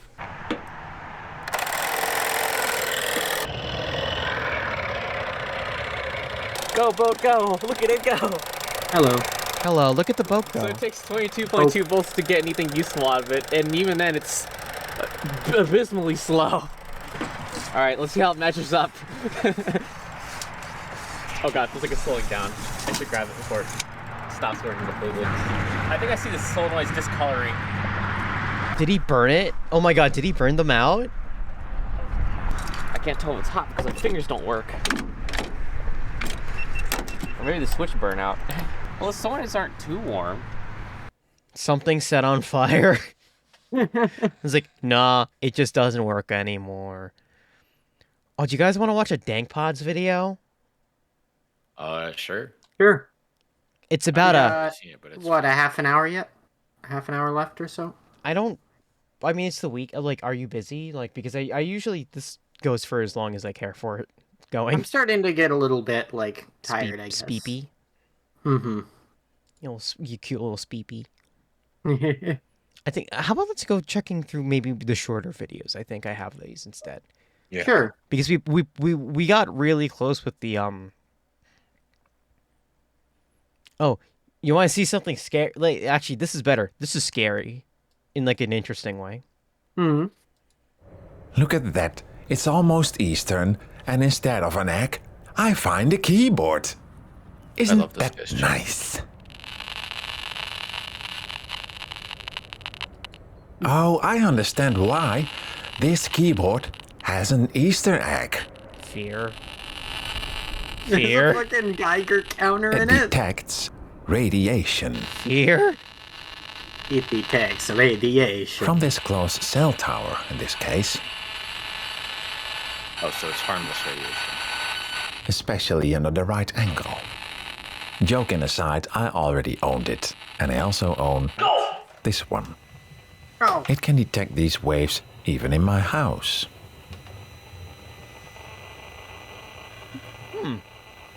So in this spot, my phone reception is the best.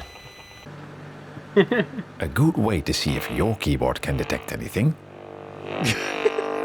is holding it near a microwave. I love how unshielded the keyboard is. It just goes. brings a keyboard into Chernobyl. It's the speaker explodes like it's a Dank Pods episode. Like bring a keyboard into Chernobyl. It plays like some Chatsviaski before like dying. I pronounce his name so poorly. Tchaikovsky? Tchaikovsky, yeah. I added a... What could this be? Interesting ASMR. The Wi-Fi. A Geiger counter ASMR? That is the most horrifying thing I think I've heard you say. Geiger counter ASMR? I mean, the noise is fun, but I don't think I want to hear it for long. How about RF remotes? Like a car key. When is a sample pack of this going to get released? That one's cute. I wonder if my car could be hacked with that audio. This is an LED lamp dimmer. Oh, that's so cool. Wireless switches. Oh.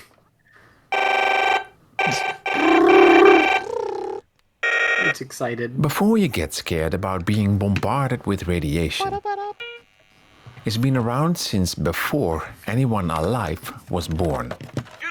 A dimmed incandescent bulb and the dimmer.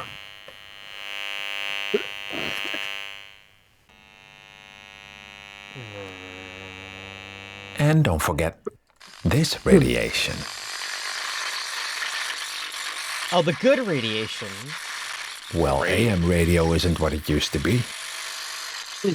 When the cell phone came along in the late 90s, Audio equipment was not yet shielded to deal with those frequencies. And this familiar sound will often be heard on TV and radio shows. But I can't get that phone to work. And with new techniques... What? So wait, what is that sound? I imagine it is the speaker wiring is not properly shielded to deal with certain frequencies. Oh yeah, no, it isn't. I just don't know what that noise is. I get that from my fucking headphones. Yeah.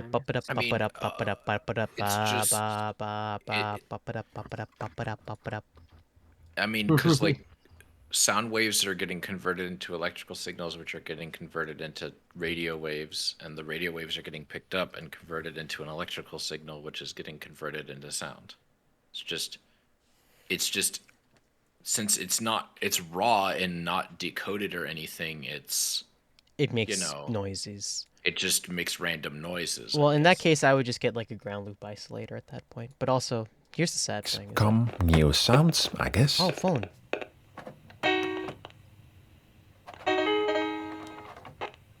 Oh.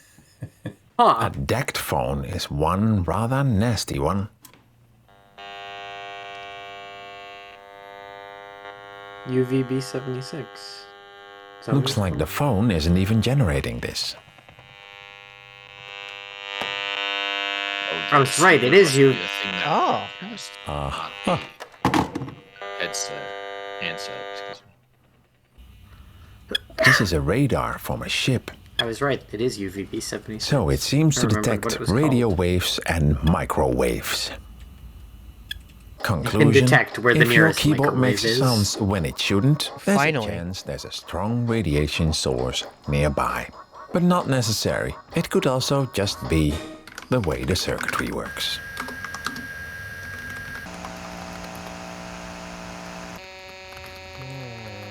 That's it already for today. Thanks for watching this short video. Take care. Those are and good. I hope to see you soon. All my noises basically are functions of these electronics. I want to use you to detect radiation. I asked a question about that in the text. Oh yeah, the PS2 DVR. Ooh, a DVR. Oh, okay. We're gonna maybe one more short and then we go along again? Sure. Mainly just because I didn't realize that all the videos that we had were like 12, 15 minutes long. Yeah, you said we've only got like 2 or 3 long forms. Shush, because I only saw those and then this happened, so... Shush. Samsung. So, Jill, do you remember the Note 7? I think so. It was the Samsung phone that everyone was scared of because it exploded. Ooh. It was the funny one that exploded. I love when things are like dangerous and explosive. Alma always calls them funny or silly. They are funny. Spicy raviolis. Spicy ravioli. Spicy ravioli that was banned in airports and people had to throw away their phones. No, Samsung and the carriers offered returns. They would give you a different phone. It was still funny that they were basically like, we were just told that this is not you can't put these on flights anymore. Put them in the box, please. Thank you. Oh, also, I thought it was really funny that like it happened twice because the first time it was due to the design being bad, and the second time it was a screw up at the factory that made them. That's two different. Well, that's both and all ways of it failing. Well, like the first time it was like, this is a fundamental issue with how the battery is designed. And the second one is like, we fixed the battery. The problem is the factory that makes them screwed up making them. So the problem's still there. Yep. Okay, there we go. Let's continue on though. Okay, real quick. Yeah, go ahead. I remember joking at the time as like, because the notes were a thing. Yeah. Or not the notes, the Gear VR was a thing. And I was like, imagine a Note 7 exploding in your face. Might as well put up a shotgun to your head. Wow, it looks so real. Oh, like that thing in GTA 5. The fire looks so real. Wow. Do you remember that thing?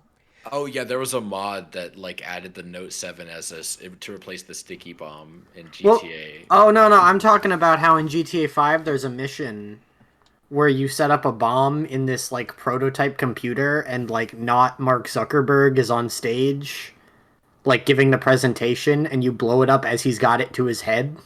I actually don't remember that mission. It's Oh a no, never mind. Now I do. yeah, it was like the first time you meet like Lester or whatever his name was. That's right. Lester. Yeah. Anyway, let's watch it. Okay. It's time we fixed this blast from the past. The Samsung Galaxy Note 7. The puns. This man is a has phone huge Samsung effries. likely doesn't want you to remember. Yeah. Launched on the 19th His of August effries are 2016, huge. reports of Note 7 phones catching fire followed shortly after, resulting in not one but two recalls, the first of which occurred only 14 days after launch. Both the original and recall replacement devices just kept blowing up. By the 11th of October, just 2 months after its release, Samsung discontinued the Note 7 for good, with reports stating up to 97% of all phones were returned and likely destroyed. Talk about an environmental disaster. But even with all that, this one slipped through under the radar and remains unaccounted for and has certainly got some battle wounds to show for it. It's cracked back to front with OLED damage, a missing S Pen, charging issues, and a battery known to explode. Oh no, a missing Of course, pen. we want to install a Oh safe no, a missing replacement. pen. How can I use it Replace a now? dodgy battery yourself, you 6.0 can find was replacements Marshmallow, with right? my sponsor, iFixit. We've extended yes? the 30% discount on Actually, here's an easy way. What's the 6th letter of the alphabet?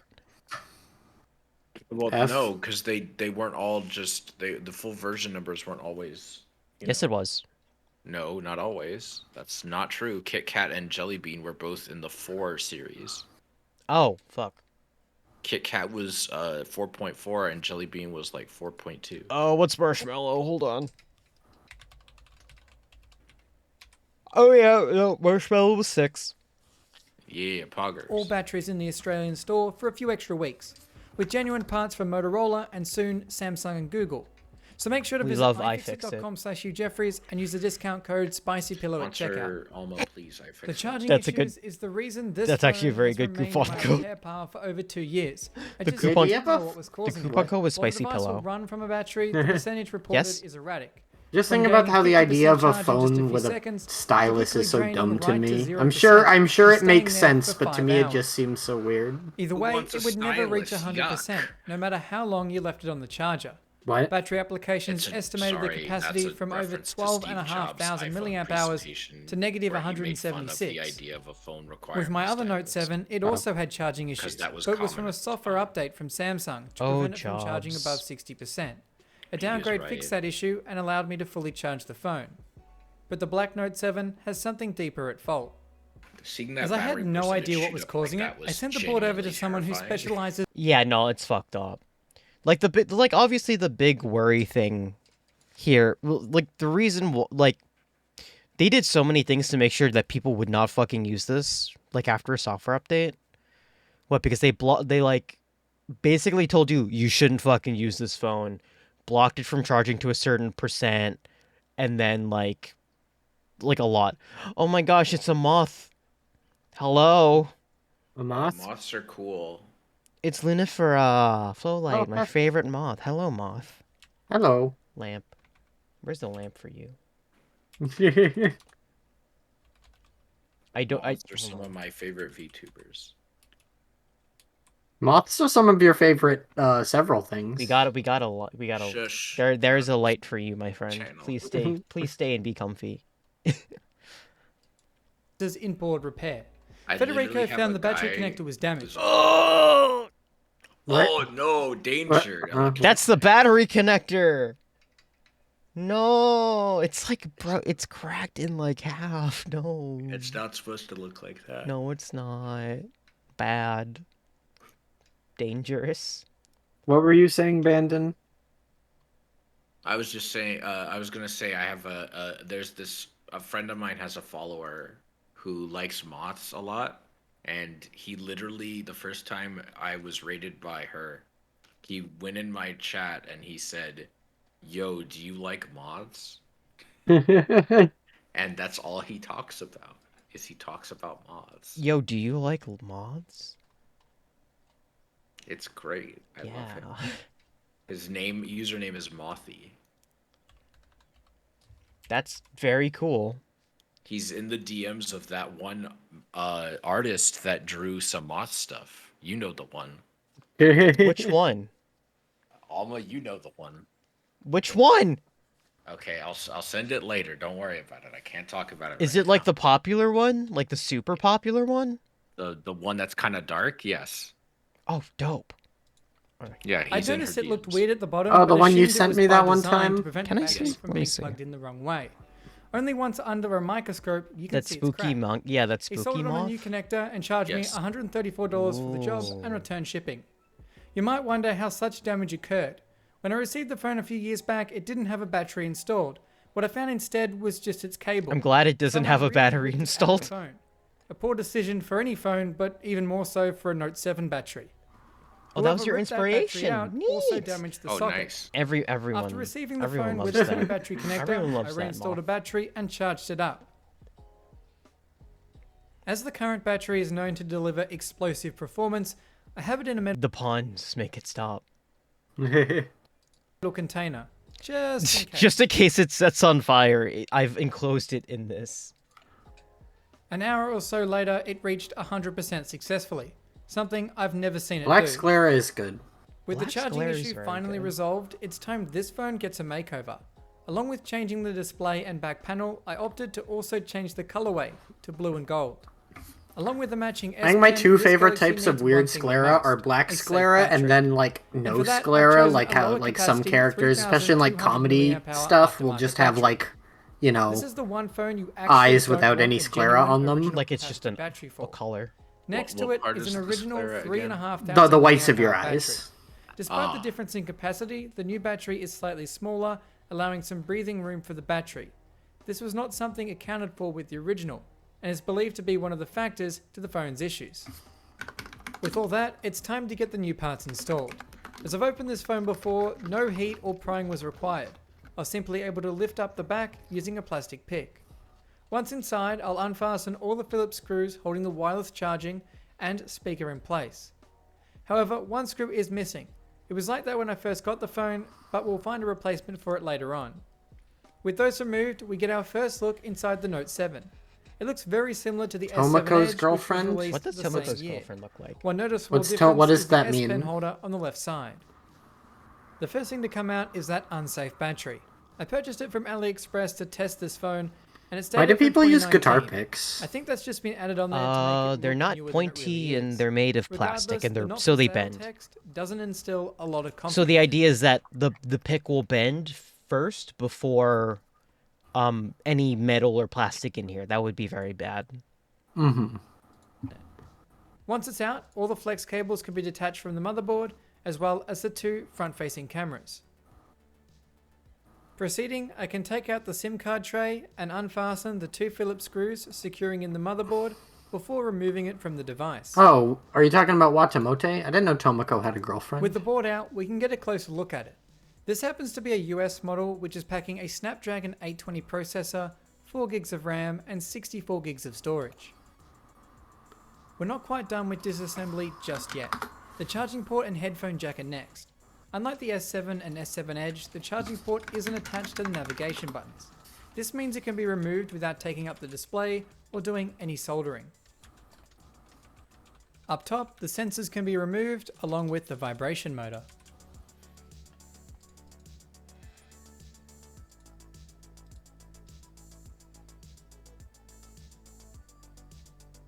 Unpacking the new display, we can get it ready for installation. I purchased it from AliExpress. Not a recommended site, but is one of the only places to get a replacement display in this color. I'm surprised they I still actually came across a site with some doing new old doing stock furniture Samsung on parts my that phone included usually back aren't the panels explodey and kind. silver displays. Well, I mean, Purchased a any few phone. screens- Well, any phone can become the explodey type if you just stab it in the right spot. And two You of know? each color back panel, just in case I ever need them. I've got ripped off many times when buying screens on AliExpress and only do it as an absolute last option. I own 3 Galaxy Note 7s, including this one. Like, and but have like purchased 5 a lot, screens in total. there's 3 of other which things had to be defects. worried about in Going there through the than AliExpress just return actually process is exploding painful. the phone You end into up losing money thousands of shipping the items pieces. back. It's really I will just be not right back. worth it. It's for more anything scary when you that's like something exotic pull like one this cable outside. and realize, oh Honest shit, sellers that broke sell you a good everything. product on AliExpress is like trying to find a needle in a haystack. I can only hope this screen meets my expectations. After I've reinstalled all the small components up top, I'll reinstall the charging port and its 3 screws before reinstalling the motherboard.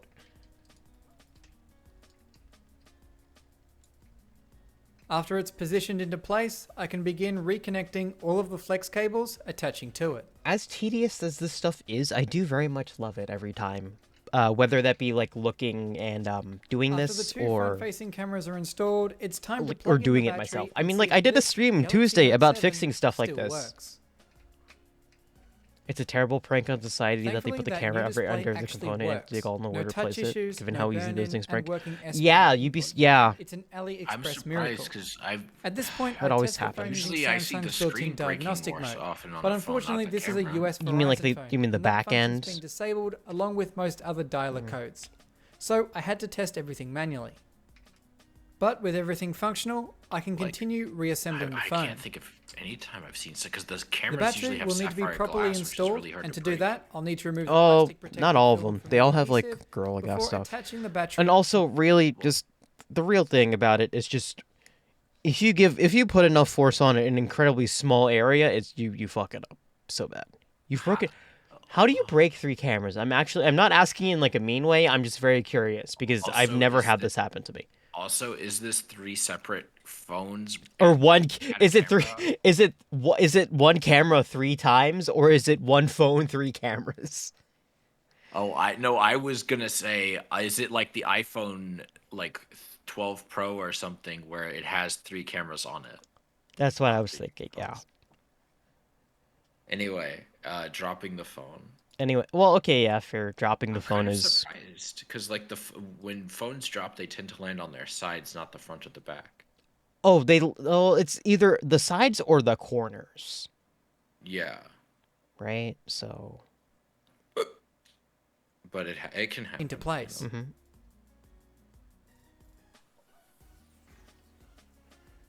Proceeding, the 2 Phillips head screws for the motherboard can be attached before the speaker and wireless charging module.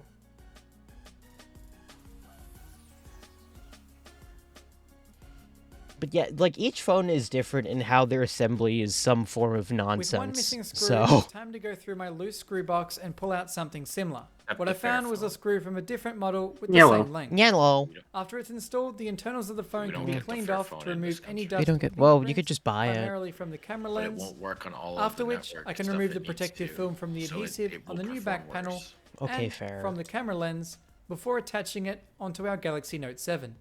After it's positioned, it can be firmly pressed For down into context, place. Lunafera. I can then install the Fair phone color-matched is a SIM phone tray in Europe and that, S Pen.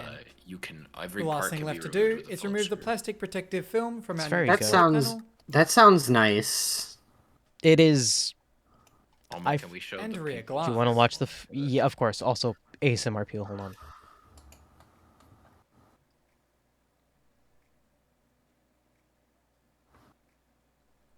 Boom. We're done. Ah. So this is it. The hottest phone of 2016. The Switch the screen, you Samsung might just wanna Galaxy send it Note to 7. Nintendo unless This you're- phone has you might- blown me don't away. think you can I afford the cannot get RMA. over how good this phone wrong looks. video. In terms of specs, this is a US Verizon. The analog Switch phone. screen is a It's little packing weird a because I'm pretty blazing sure it's fast like. Snapdragon 820 processor. Actually, I would almost even. It would be fine to fix those things because all the important stuff is actually shielded pretty well. gigs of RAM. Switch is 64 modded, warranty gigs of void. storage, Then might as well and try and fix it. You 3200 already modded mAh it, so. battery Yeah. that packs a punch but doesn't quite meet the I mean, scorching iFixit, I'm sure, performance, has a but guide for replacing the Switch screen. No way it doesn't. It's such a modern and popular console. It has to be relatively easy. Let's find out. Oh, I meant just a text guide, but I imagine. Yeah, those are just teardowns. But like, if you go. Hey guys, this is Steve with Tronics Fix. Today I'm going to be showing. Let's just like. screen on the Nintendo Switch. Now, as most of you Let's know, just. the screen on the 2 plays. Nintendo Switch and that is use my hot air gun just to heat up the edges too. I'm gonna be using it's still pretty Oh, yeah, this is why it's a pain in the ass. There's adhesive on the front. As you can see, we just got a little bit of adhesive down here. Oh, and you can't fucking do it too much, or else that's also the touch screen. Yeah, the digitizer isn't part of the display. Oh, that sucks. That's actually hard. I mean, in a way that is good, but it's also bad. Okay, well, okay, melting the glue off, like, this weird pad thing is just a way to get heat. I mean, you just get a... You loosen the adhesive so you don't do what Alma did and just shatter shit. Yeah, and just wait 30 minutes. But also you can, I'm not saying this as like a recommendation or what I do is like, if you had a hair dryer, you can use that.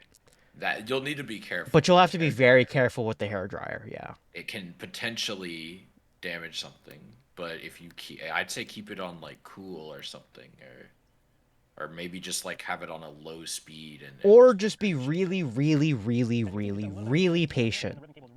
Yes. You know? Because if it's like this top screen that's broken, I mean, yeah, you can just yank off the old one. If it's the screen and the LCD, then, you know, it may get worse. Also, not to mention there's different revisions of the thing, and, you know. I don't believe that the red box switch is different except for a larger battery. And it fixes the bug that was exploitable in the launch model switch. Permanent blue shadow. Oh, that sucks. That's an LCD backlight thing, probably. Of course it turns on. I can't believe you guys are questioning me. Yeah, that sounds like a backlight issue. It sounds like a backlight issue or something got loose. But either way. Well, yeah, that worked. What tiny short video can we watch? Do I even have tiny short videos, or are they all like 10 minutes long?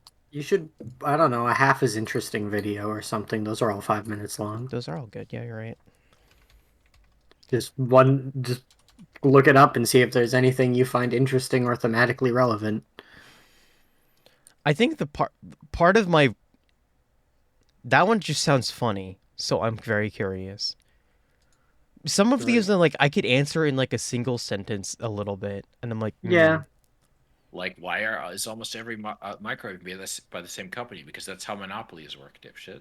No, that's because the actual microwave gun is made by a single company. Yeah, because that's how monopolies work. Yeah.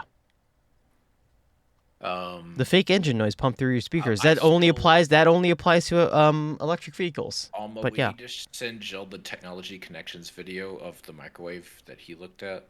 Hell yeah.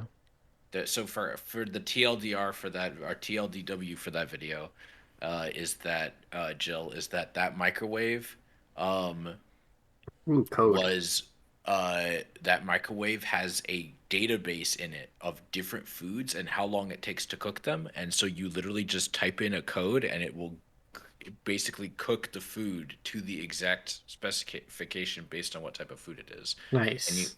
And you might be saying, well, how did they do that? Very meticulously programming it all in manually, because this was the 90s. That sounds terrible.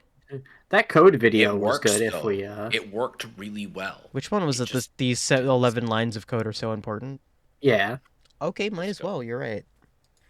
It's thematically appropriate. Remember the iconic individuals who have broken the internet: Kim Kardashian, Baby Yoda, Mr. Beast, Miley Cyrus, Left Shark, Will Smith's Inner Demons, Adele Dazeem, It's and of the course, joke. Turkish open source programmer Azer Kuchulus. I was imagining them not be joke because there are ones that are not jokes.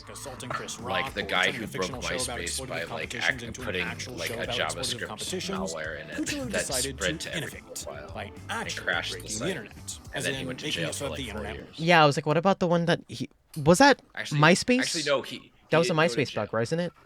Yeah, he didn't actually go to jail. He got tried and then convicted, and then he was sentenced to community service, and he couldn't use the internet for like a year. Oh. It wasn't working. In order to understand what happened, you have to understand NPM, which stands for something that my animators will have to figure out later. NPM is what's called a package manager, and basically what it does is serve as a registry for a bunch of packages of code. You see, sometimes when coders are coding things, they want their code to do a thing, but they don't want to bother with the time to code that thing themselves because they're busy commenting on this video about how I'm doing a bad job of explaining this. So to save time and effort, they'll use packages of code that other coders wrote that do the thing they want and build their projects on top of that already written code. Basically, the entire internet is built this way. Coders build their code on top of packages of code that other people wrote, which itself is built on top of packages that other people wrote, and so on and so on. That is how that works because no one wants to do this shit from scratch. And NPM is like the database of all the blocks that are available to use. And good thing it's the basis for a ton of the internet because Jenga towers, of course, are famously sturdy and not susceptible to catastrophically crashing. Azur Kuchulu was a 28-year-old Turkish programmer who had made a package called Kick. Well, you can make a website using just HTML. What does matter is nobody that does. Not interesting though. Not have just static web pages. Also called Kick, although now they've sold their messaging app and are focused on a new product called Getting Sued by the SEC. Anyways, that Kick wanted to release its own open source package of code to do something that also doesn't matter for this story, but the name Kick was already taken by Azur Kuchulu's Kick package. So Kick emailed Kuchulu asking if he could change the name of his project, and it went about as well as you'd expect. No, actually. Programmer and a billion-dollar tech company would go. Kuchulu said no. Kick threatened legal action while also saying they, quote, didn't want to be dicks about it. Kuchulu said the Kick people were, in fact, being dicks about it. And then the Kick people called Mom, who in this case was NPM, who ultimately stepped in, sided with the child who had corporate lawyers, and gave Kick ownership of the Kick package name. Hey, that seems to be a problem. Very much at all because Kuchulu's Kick package wasn't very important, and Kick's Kick package also wasn't very important. But after his package name was unceremoniously taken away, Kuchulu had a great idea. What if, to solve the problem, I got really angry and unpublished all 273 of the packages I've ever made from NPM out of spite? So, on March 23rd, 2016, he did, including one called LeftPad. It was a package he'd made years ago that had a super simple function, adding a space or character to the beginning of a string. It was only 11 lines of code, specifically these 11, and much like this video, it didn't require any particular skill or brilliance to write. But the moment Kuchulu unpublished LeftPad, all of a sudden, websites across the internet started failing, including big ones like Facebook, Netflix, and Spotify. Now, if you're thinking, wait a minute, on March 23, 2016, I was streaming season 2 of Daredevil on Netflix, listening to Selena Gomez's Hands to Myself on Spotify, and posting misinformation about the Zika virus on Facebook, and I never had any problems, that's because thanks to caching, most front-facing internet users, or plebs, didn't experience any disruption and had no idea there was a problem. But for programmers, it was Armageddon.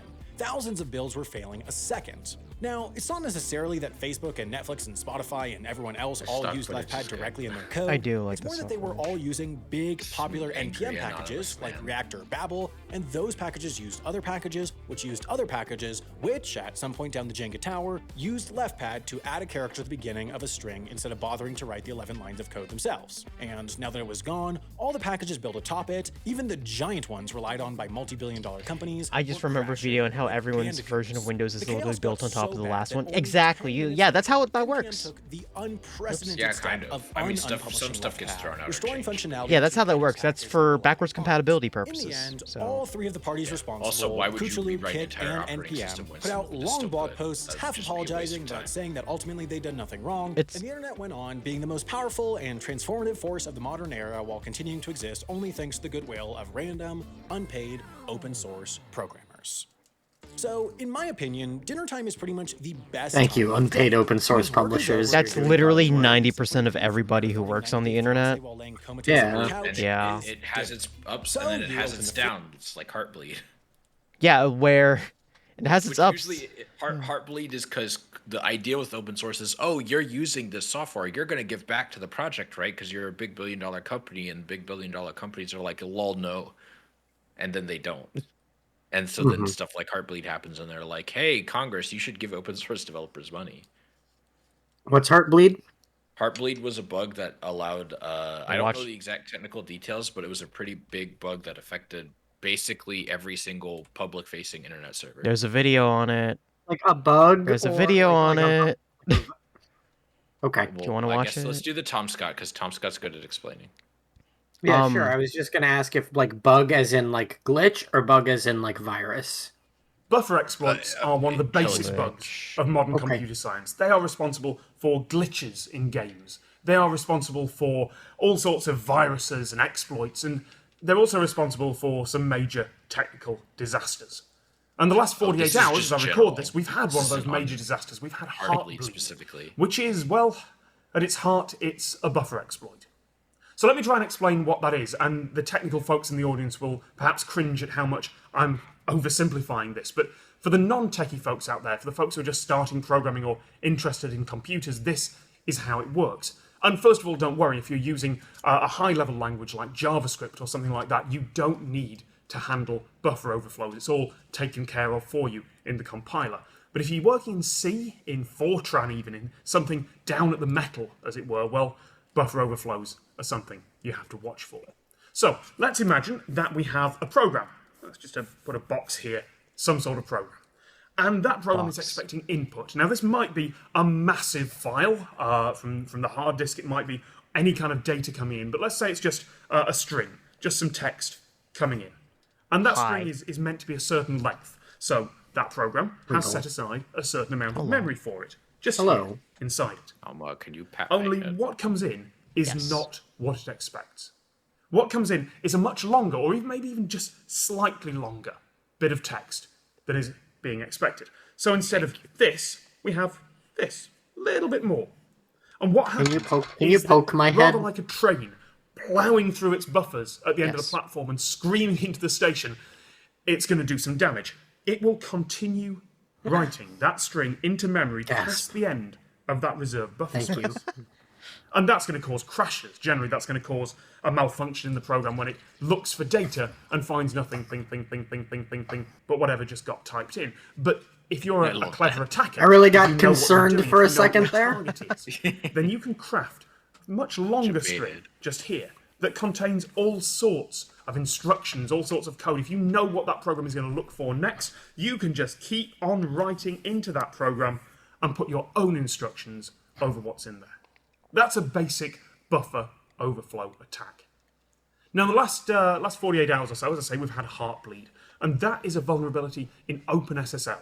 OpenSSL is the open source code that handles about, let's say about half, two-thirds, certainly a very large proportion of the world's secure web traffic. The stuff that goes between you and online banks or you and your private email account. Trying to make All characters to beat unbeatable characters by forcing buffer basically overflows to responsible for making rewrite sure the there's other that characters' little padlock What? in your browser, making sure that can pop up and say, yes, this is definitely a secure. That's so cool. It's a really big deal. And it's interesting because it is basically a buffer underflow. I should ask my roommate And to about explain that it, because she I need does to a lot explain of about something called Heartbeat. Mugen stuff. See, if I've got my computer just here, my laptop, and it's talking to a server over here. Wait, you mean the It can send something called a heartbeat command. I know the The one you're talking heartbeat about, command right? is essentially, Yeah. is this connection alive? Is it working? It's basically a that goes back and forth between the two. And the heartbeat command works like this. I send some data, and the server sends it back to me. So I say, here is the word heart. Please send that back to me. And the server does. Except that's not quite how it works. What I send is, here is the word heart. It is 5 bytes long. Please send those 5 bytes back to me. And the server does that. It receives them, and it sends them straight back. But the trouble is, with this particular version of OpenSSL, if you said, here is the word heart, it is 64,000 characters long. Well, OpenSSL isn't going to check that that makes sense.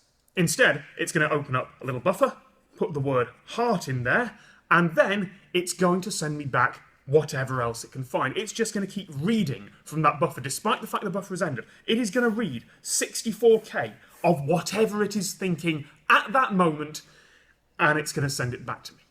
And that's dangerous, because that 64K could include some very private data indeed. It could include session tokens, which let you impersonate other users on the website. Or it could include private keys, the big cryptographic numbers that say that this server is who it claims to be. If you get their private keys, you can impersonate them. You can impersonate whoever this server happens to be. Google, government, online bank. Get those numbers, pull them out of memory by luck, by chance, or by being very clever. And, well, you can claim to be them. And that is a crippling security bug for the internet. So over the past 48 hours, a lot of system administrators have been desperately patching, trying to make sure that their version is the new, up-to-date one. So there you go. That's a buffer overflow, or a buffer underflow in this case, and that's Heartbleed. But one final thought, if you want to be paranoid, and I want to stress, I'm not paranoid about this. I'm a firm believer in cock up before conspiracy, but if you want to be paranoid, just have a think. I love that being bug paranoid. went unfixed for about 2 years. Did anyone else notice it and just not tell the world, and has been quietly extracting information ever since? Or if you want to get really paranoid, and again, I stress I don't, but if you want to get really paranoid, who put that bug there in the first place? Yeah, so OpenSSL at the time was ran by like a handful of volunteers who literally just worked on it for free over the weekend and in their spare time. And now all of the internet uses it. Yeah, it was just kind of a thing started for fun, really, and then it was like, well, this is a good thing. Let's start using it, and then Like, this is so all-encompassing that, like, it can be used for, like, anything. Basically, as the internet developed and got bigger, companies that were maybe startups like Google or like, you know, Facebook or like Netflix that just started using it because it was easily and readily available are like, well, now it's permanent, even if maybe that wasn't their plan to always do. And who knows, maybe at one point they did think to go back and replace it, but they were like, well, that costs money, and like, this is good, and we'd have to hire people to swap it out. That requires effort. Like, I don't want to do why would you do that? effort. That's a waste of money. And ideally, with like free and open source software, you end up in an ideal scenario, everyone would have the resources of something like the Linux Foundation, which is like basically tons of companies all over the world are collaborating on this piece of software and donating money towards its development and hiring people who are full-time employees to do nothing but work on the Linux kernel. So in addition to, you know, volunteers, you also have a ton of like, you know, professionals who literally do this as their job. They are paid by some big company to contribute code to the kernel that they develop for it and to maintain it and improve it and to make sure that nothing bad goes into it. But sadly, for 99% of projects out there, that's not the case. Plenty of stuff is literally made by volunteers, supported by volunteers, or checked by volunteers, and in theory, anyone can just look at it and see a problem, but that doesn't necessarily mean it's going to happen. It's kind of like crypto. In theory, crypto is perfectly immune from abuse as long as everyone's looking at it. But the problem is not everyone is looking at it. And so sometimes just fraud will just happen. Now, I would say with code, it's maybe taken a bit more seriously, but and when you see screw ups like that are this big, they're usually noticed relatively quickly and generally are made pretty public when they're noticed by somebody. Like there was one for like Java, right? There was, what was the Java one, Alma? Nah, not Shell Shock. That was an Android one, I think. We had Spectre and Meltdown, which was Spectre and Meltdown, which was hardware. I don't know the one you're talking about. The J4 Log4j. Log4j, yeah. Yeah, basically like you could like Log4j was one of the worst ones because it was like, hey, do you want to get inside this server and get with admin permissions? Literally just type in this code on any server in the world that uses this piece of software, which basically is all of them. Oops. Better patch your servers. Oh, look at this tiny boy. Yeah, it's a very tiny. Let's watch the tiny boy. Oh, I thought we were like One more. Okay. Mom, one more. Jill is just trying to take care of her wife. Thank you, wife. Pat, pat, pat. Hey everyone, it's Colin. How's it going? It's well How known long that is this? through the 90s, 10, laptops progressively got smaller and more portable, eventually spawning a new category called the subnotebook. Sony had so But there many was one manufacturer who pushed the boundaries harder than any other, and It's a shame incorporated they- some Vio isn't interesting really what it technology in the process. Oh, I love it. It looks so cute. If I still, like, if I were to go back in time and buy a Windows laptop when I was going to college, I probably would have bought A Vio. But my dad got me a shitty HP business computer with a T. This is a Sony Vaio PCG U1. still While have it's it, part but of the you can get rid broader of it. It category looks like a GPD win. I love this. It kind of does. category of sub-notebooks, it's specifically been referred to as a micro laptop, Micro which is something laptop. Sony had a bit of a penchant for around the turn of the millennium. And true to is from that the late ultra-mobile moniker, it's so small it starts to Well, blur the technically early line between 2000s, notebook and personal digital assistant. It's not really practical to use like an ordinary laptop. Not only are its keys far too cramped, but its pointing so device would tiny. be downright annoying. Oh. Instead, Sony intended it to be handheld, almost like a portable game console. GPD. And doing so makes the thumbstick and mouse buttons much easier to use. Oh, The that's stick it's so itself is of the cute. pressure-sensitive type, like the track point nub seen on other laptops. Primary and secondary click buttons Yeah, are on play the opposite FF14 on side, this which thing. unfortunately means that lefties like myself are forced I into wonder an if this could arrangement play- we're well, not probably couldn't play entirely FF12 comfortable because with. I'm sure it doesn't have a good In enough easy reach of your right Maybe, I don't thumb know. is a Sony hallmark Actually, also from the 'cause the era. weird CPU a inside scroll it, which wheel I'll find and out back in a button to make web browsing easier. The U1 doesn't feature built-in Wi-Fi though, as that was still fairly new technology at the time Oh, of no. the machine's release in 2002. Yeah. What does Of it course, do adding then? a wireless adapter could be done through the single Oh, PC right. card slot PC on cards. the left So side, Wi-Fi which was is expensive also in battery. home to the audio in and out Like jacks. when Apple announced The a right Wi-Fi side for the has another PowerBooks back in the day, it was like it was a big deal. People were like, "Holy shit, Wi-Fi on a laptop and it's built in? That's fucking crazy." Because That's so- nobody was doing that. It's so weird because it's like it's expected now. Yeah, well, that's just how technology works. Common It starts Sony out as laptop rare, feature, and then it a becomes a memory big stick. deal. There it is. I've got a good story of real quick. shit. I apologize. I don't want to. I keep interrupting, but It's fine. so Interruptions are fun. That's why we're here. At my day job,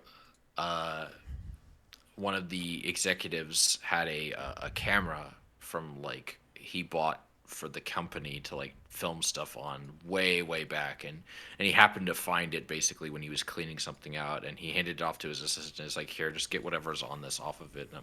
And she brought it over to me, and she's like, can you get the pictures off of this? And I'm like, yeah, it's just an SD card, right? And I popped it open, and I pushed the thing, and out popped a memory stick, and I'm like, oh my god. I'm like, no, actually. Fortunately, some of the higher end laptops at our company have combo SD memory stick readers, so I was able to get the data off of it and put it on OneDrive. Oh, that's nice.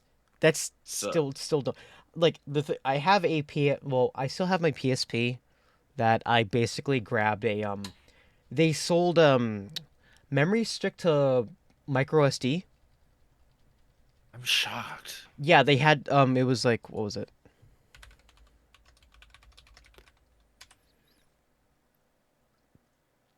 They looked like this. I had this. It has 2 slots. Incredible. Yeah, and I used it for all my pirated games. It's so cool. I think Sony does still sell memory sticks on their website. They just do. have pretty crap capacity. Oh yeah, no, they totally do. Anyway.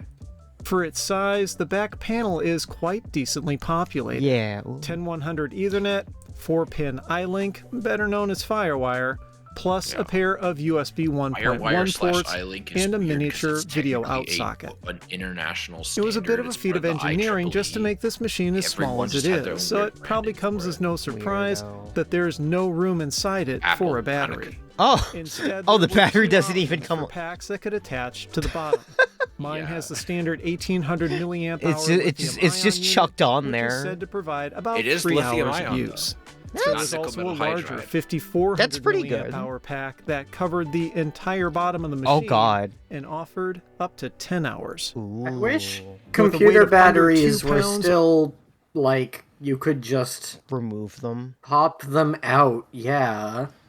Yeah, Some of them do. Some mod of them do. Some of them don't. It But just I remember depends. you showing me like tech videos of people like fixing stuff, and it's like, oh, to remove the battery, we have to like Get we a have to hot like, heat gun. yeah. Oh and yeah, it's no, like, those are Apple ones, and I spiked those very I specifically. I'm pretty sure it wasn't just Apple ones. I'm pretty sure you Yeah, showed me other ones. There are Windows ones that do it too, and it's mainly consumer laptops, though there's exceptions. But like business laptops, I would say if you value repairability and you don't want to buy a framework laptop, I would say generally a good rule of thumb is to look for a business laptop. It'll be more expensive, Mhm. but and it's gonna look worse, and it probably won't have as good a screen or a lot of other features consumers value. But if your value is repairability, and that's your top thing, and you don't want to get a framework, getting a business laptop like a Dell Latitude or something like that isn't a bad idea, because there's a good chance that every single part in there can be swapped. Oh, I also Jill, you know the fluffy person we both know? The one I Yes. recommended a laptop to. He was like, yeah, I was like, I did that because I knew that the battery, at least particularly, was easily removable too, like worst case scenario. Okay. Oh, Tanuki Book does not have a Tanuki removable Book does battery. not, but Tanuki Book does not. I know I can remove it easily on Tanuki Book because I have done that multiple times. I should probably actually like Please. set up Tanuki Book at some point. Please use Tanuki Book. It's been there for you. What is Or the Tanuki 800 book? I gifted It is her ThinkPad. I gifted her my old Which University laptop. Did you wear a fedora when you used your old Which University ThinkPad? No. What? Why I don't know. fedora? I just like, I don't know. I just associate ThinkPads with like It's Nah, weird it was Linux people. Nah, it was a Lenovo. Yeah, it was like it was a ThinkPad, and it had the cool part about it that I liked, that I wanted to give it to Jill for the reason, is that it had it was a yoga, so it had the ability to The like 2-in-1. Yeah, it was the 2-in-1, and it had a stylus so that Jill could do her little drawings.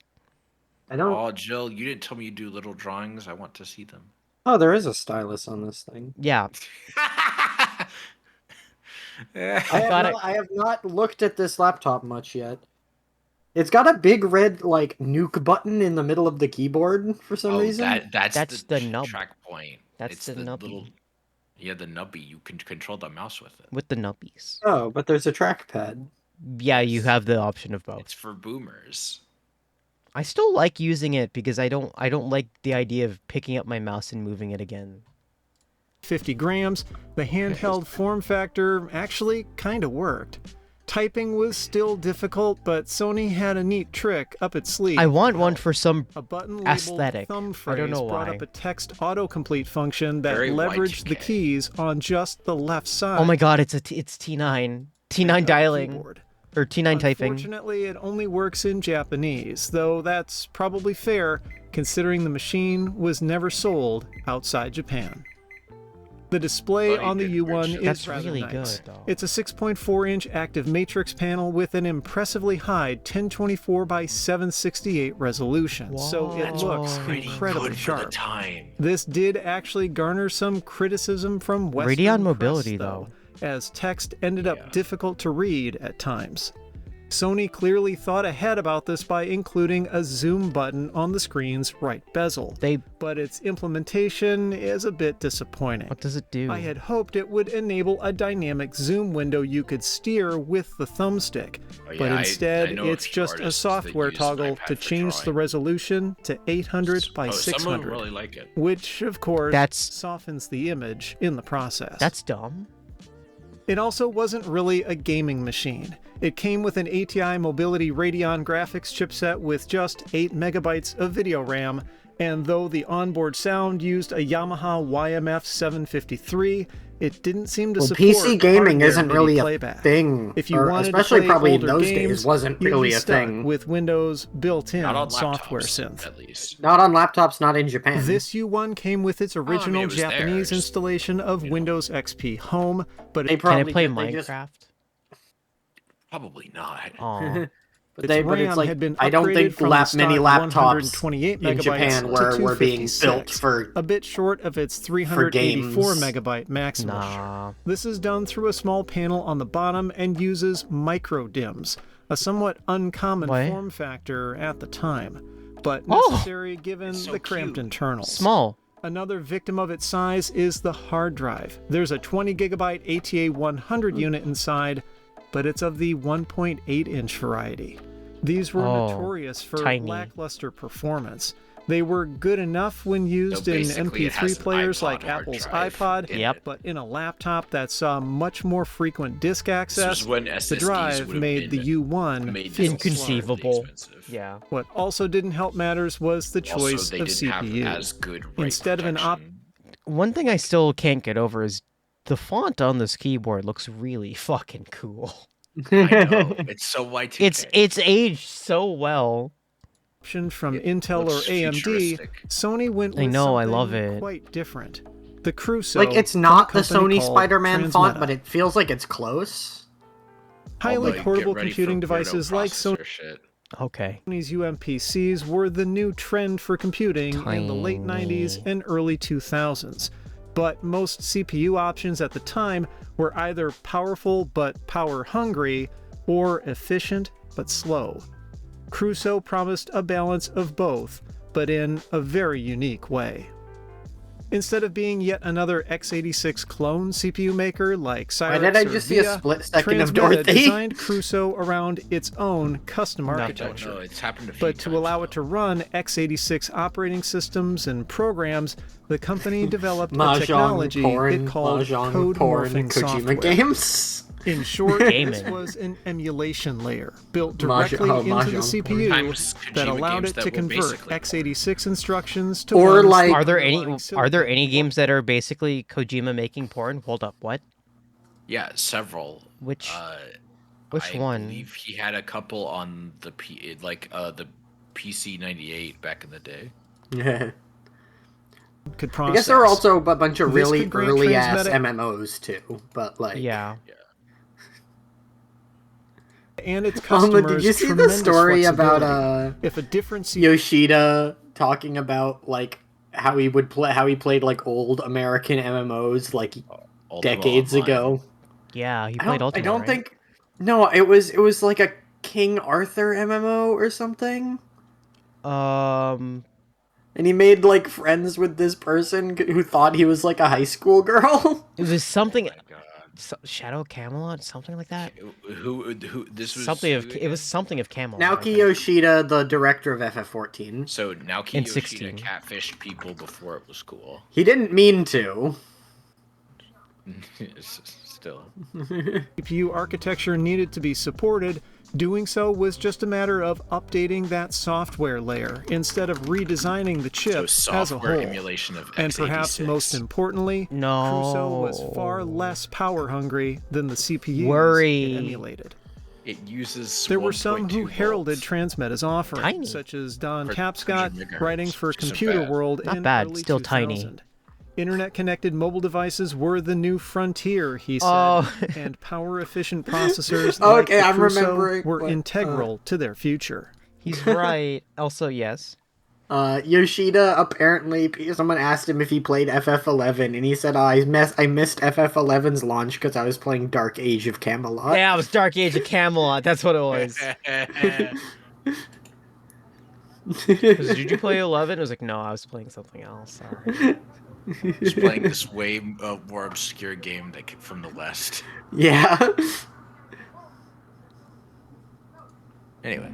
And while the concept of mobile-friendly CPUs did make sense, the Crusoe specifically did This not. really seems At like launch, a there piece was of hardware that was skepticism ahead of its time. capabilities. Well, the code idea morphing about it technology was a novel definitely idea, ahead of its time. But as with any kind of emulation, usually a performance penalty was attached. Games are As an such industry analyst was weird quoted in old InfoWorld, things. what would happen when a Luna Crusoe Freya, if was you think put up that's against weird, an you should hear x86 about CPU Alisoft. of a similar speed? An absolute bloodbath in the benchmarks, as it turned out. PC Magazine reported in early 2001 that a 600 MHz Crusoe-based Sony laptop was a third as fast as a Toshiba machine with a Pentium 3 of the same clock speed. Ow. Sure, it was argued the P3 was faster, but the Crusoe drew much less power, so battery life was better. The counter-argument, though, was that the increased battery life was meaningless if users were left waiting longer to get their work done. Crusoe ended up in a few different systems, like Compact's TC1000 tablet and NEC's PowerMate You are so Eco prideful of the all-in-one. compacts, aren't you? And Transmeta tried again in 2004 with its By this second point, they were generation on chip their last called leg. Efficient, but it saw even smaller adoption, in large Why are- part due why to are you so all competition about from Compact? Intel, which They're had from, released low-power this is doxing versions me a of its little bit, I mobile guess, but they're Pentium from 3 my city. CPUs. Oh, okay. Transmeta's power efficiency suddenly wasn't also- quite so were spectacular, extremely important in and the by computer 2005, the company moved away from CPU development and focused on licensing its technology instead. The PCG-U1 came with an 867 MHz Crusoe TM5800, but there was a higher-end model too. Called the PCG-U3, it was almost identical to the U1.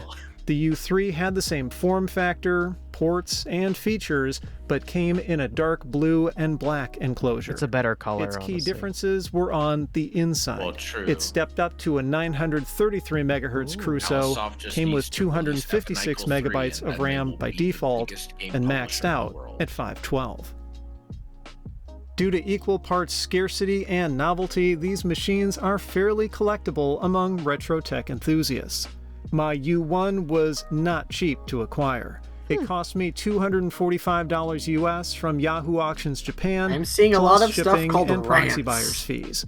Though, yes, admittedly, it don't- also don't- included a Alisoft nice makes bundle a lot of adult accessories. games. Don't The seller had taken very good care of it. The only problem really was that the rubber screw covers on the display housing A lot had of these deteriorated are and red been links. removed, which is a common issue with lots of retro laptops. There were two optical drives, a combo CDRW DVD unit that connected through FireWire, and a CD-ROM that used its own PC card adapter. I was also given the original manuals and restore discs, especially useful since VAIO machines are notoriously difficult to find drivers and software for.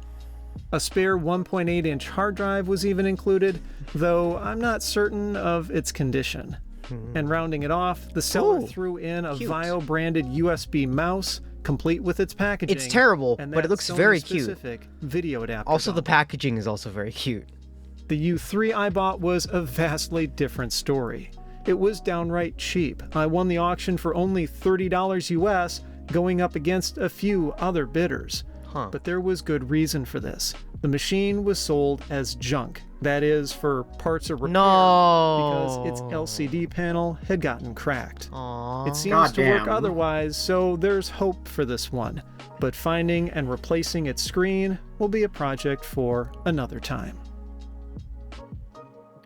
Aw, man. And as for another time, these machines really feel like they're from a different era, one that never fully took off.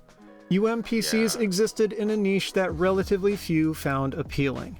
They were bulkier and more clumsy to use than a contemporary PDA, but also far from ideal as a primary computer. In fact, Sony even advertised the U1 and U3 as being accessories of sorts to your home. It looks so PC. good for early And 2000s, selling at yeah. a price of around $1,200 US, just it looked wasn't so exactly cool. an That impulse keyboard, buy too. for many. Again, like this. No, it's really good. No, I meant the desktop keyboard. But It's while still they good. weren't the most Both are powerful good. or Do you even like it that 'cause practical, it's, like, These italic? machines exemplify back- a go time back a in little bit to the technology desktop that's seeming keyboard. home PC. Look at that. That's a good looking keyboard. I'm sorry. That looks cool. You know, it's kind of a 97% keyboard because there's no cluster. But also just look at that desktop in the back. That looks classy. That monitor is does. probably like an early LCD. I don't know. I just it fucks with it. I fucks with it. I like it. I fucks with it. Accessories of sorts to your home PC. Oh man, you could read the ebooks on it. Using Adobe Acrobat, a thing that never took off. Ebook reader. Ebooks through a PDF reader never took Oh, off. you can buy them. You can buy them on Amazon. It says right there. Yeah, that didn't last. Co.jp. Yeah. You get the And little selling at a cardboard price boxes. of around $1,200 US, It wasn't exactly an impulse buy. I love for Japanese keyboards, But specifically while they with the weren't the like most powerful the hiragana. or even Me practical, too. It's a very these good look. machines Keycaps that have exemplify the- a time in technology That's true, I that could. seemingly Like long ones past. that have both. Like, One it's when pretty computers popular in the were custom keyboards. truly unique. If you like the video, I'd appreciate a thumbs up and be sure to subscribe. Early thousands was so good, guys. Anyway, For the parts where it wasn't. except when it wasn't. It is now. I think it is now about time because Jill needs to sleep, and I want to cuddle with her in her Jill's getting a little sleepy. Oh, you cute little sleepy. We can wind down, I guess. Wind down time. Thank you guys for tuning in. I appreciate it. Thank you to our Allie sponsors, which and are to no one. Our sponsors: Allie Hope, Lunafera, Flowlight, and Comfy Basilisk.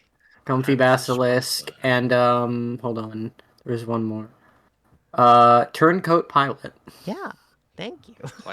Claire. All right, make sure you guys save before you go and have a good one. Bye-bye. Goodbye. Bye, gamers. Good night. Good night.